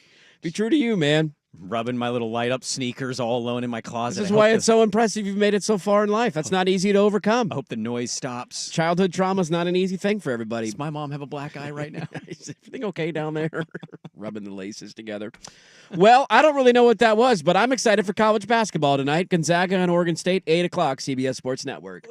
I think what I've learned about myself doing this job, I'm not a big, all in on preview guy. I love to talk about the games. I'm excited for this matchup for sure. There are things about matchups in all sports that get me pretty jacked for them. I love to react. I love to see the actual result and how it happened and why it happened. And so, I'm looking forward to it. There's some really cool stuff going in, as Swag highlighted with some of these matchups, stylistically, the way the two teams are. Mm-hmm. I'm also curious about the environment. This is a sellout. It's going to be a sellout. How much of that is going to be a lot of barking and Bulldog fans? Because, no offense. No, I understand. Even though in Portland it's easier to go, I would much rather watch them play Oregon The State. atmosphere will be better. I would hope the than go to students there on campus bought up extra tickets. Like if they can go over there on a Thursday night late, what else are you doing at this point? Go make that a they'll be hostile there. environment. It'll be loud. Students I will think, be there for students. sure. Yeah. It's also still tripped me out. They reversed it. So for my entire life, they were on the camera side with the bench. Yeah. And now they're on what used to be the broadcaster side. So the bench is at the bottom where the benches used to be at the top of the screen. It still throws me off. Throws you off when you see it. It's been that way a couple years, but it still throws me off. Because they're good at home. What's their home record this year? 10-1. 10-1. Who's the team that beat them at home? Wasn't us. Great one. Great question. Can't think of that one off the top of my head. Although the Give me a Pilots second. did start that game delay. 15-16. Who got them at home? I can't remember. Who was it? Could have been anybody. Hmm. Could have been anybody. Yeah. Are you going there? We're still searching. There's only 11 games to look at. It shouldn't take you that long to look that one up. Dominant at home. Does Sprague not know? I was playing along with you, Dirt. Thank you. I appreciate that. I can't find it. You just can't find the answer to that one. I can't. Who could it have been? Must have been a really good basketball. It's a non-conference game. You don't count the If you could beat the Beavers at Gill, you must be a basketball It was school. a ranked team. No, it was a ranked team probably that came to town. Oh, that probably took them down. No, I just went through the whole schedule. They It's not probably on there. trailed the entire game basically, and then got hot at the end like they always do. with Exactly. Dynamic guard play and veteran leadership at the center position and a great head coach. It says we played Fullerton, and then there's just a blank space, and then we played at North Texas, and we lost. Well, we'll try and find the answer to that question during the commercial break. That came down to a buzzer beater at North Texas. Let's wrap it up. about it. Coming up next on The Fan. It's time for To the House, the scoring plays that make football special. Brought to you by Smartline Home Design. Online at smartlinehomedesign.com. Jackson takes the snap, holds it out for Hill. Jackson keeps running around the right side, across the 5. Lamar down to the end zone, and he's in. Touchdown Ravens. A 9-yard touchdown run for Lamar Jackson. And the Ravens lead grows to 27-10. That is a call from Westwood One earlier this year, and it'll be a storyline for tomorrow is how much does it impact the game on Sunday. Baltimore and Buffalo played this year. The final score of that game, the Ravens beat the Bills 35-10. Earlier in the year at Baltimore, much different situation here. And to Sal Capaccio's point, which was a really good one, Buffalo was a little depleted defensively. This is going to be, obviously we know it's going to be different. The weather's going to play a factor. Henry and Lamar have never played below 20. I'm looking forward to the matchup. To the House, brought to you by Smartline Home Design, a trusted local architectural design studio ready to bring your dream home to life. Visit smartlinehomedesign.com.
Durant and Sprague on 1080 The Fan. Well, we've discovered that the Seattle Mariners ran out of budget to give jerseys to players that they've signed. They signed a guy, Yorger Batista. We'll run with it. He's a Venezuelan outfielder. Top player in Venezuela. And he was at his signing yesterday. They gave him a jersey to hold up, and it's not a jersey. It's a T-shirt, and it's a child's medium, and it says Batista on the back. Things are going great for the Mariners right now. This is the year, though. This is the year they're going to do it. They got Donnie Bats. This is it. Team batting average will be 214. This is the year we figure it all. You wait till they're 9-2, and we hear on Mariner the YouTube fans chat how great the Mariners are this year. Such an insufferable fan base. Just give up. There is no hope. You have no hope. Give up any hope. There's no reason to have any hope. Let's get to a couple of poll questions. Oregon State, Gonzaga tonight. Very excited for that one. A lot of chatter coming in. People are fired up. We got a lot of Zags fans that listen to the show. Your buddy wants me to make $100 bet on this game. Is it I'm $100 just, bet? Flush with all this infinite amount of money? We work in radio, man. That's why they pay us the big bucks. You get 9.5. Doesn't he work in oil and gas? Yeah, he's selling that oil, man. He's the landman guy. He's the guy out there with his cowboy hat on. These turbines ain't doing nothing. I've also been around him enough to say confidently he's one of those, he just goes in pretty hard on stuff, even when he maybe not the most confident that it's going to go his way. We asked yesterday, I got one listener thing I want to read too. Do you watch TikTok on Instagram or TikTok on TikTok? 68% of you said Instagram. Same. Trent Bray named himself the new defensive coordinator. 51% of you hate it. 49% of you love it. Evenly split. If there was a Pop-A-Shot NBA Jam, spin for a gift card and coffee shop at the DMV, would you be happy to go? 52% of you say, yes, I would be happy to go. And I wanted to read this. This came from one of our P1. It said, morning, fellas, love the show. Regarding the haircut, I went for one a few weeks ahead of my son's wedding. This came from Dwayne yesterday, the theme connecting days. Yes, Dwayne's text really resonated with some This people. guy, I went his son's wedding, so you got to look good for that. Somehow shorten it up was taken as shave it off. And I look in the mirror halfway with all of my hair gone. What the hell? I went with it. Hashtag Sprague Strong. Yeah.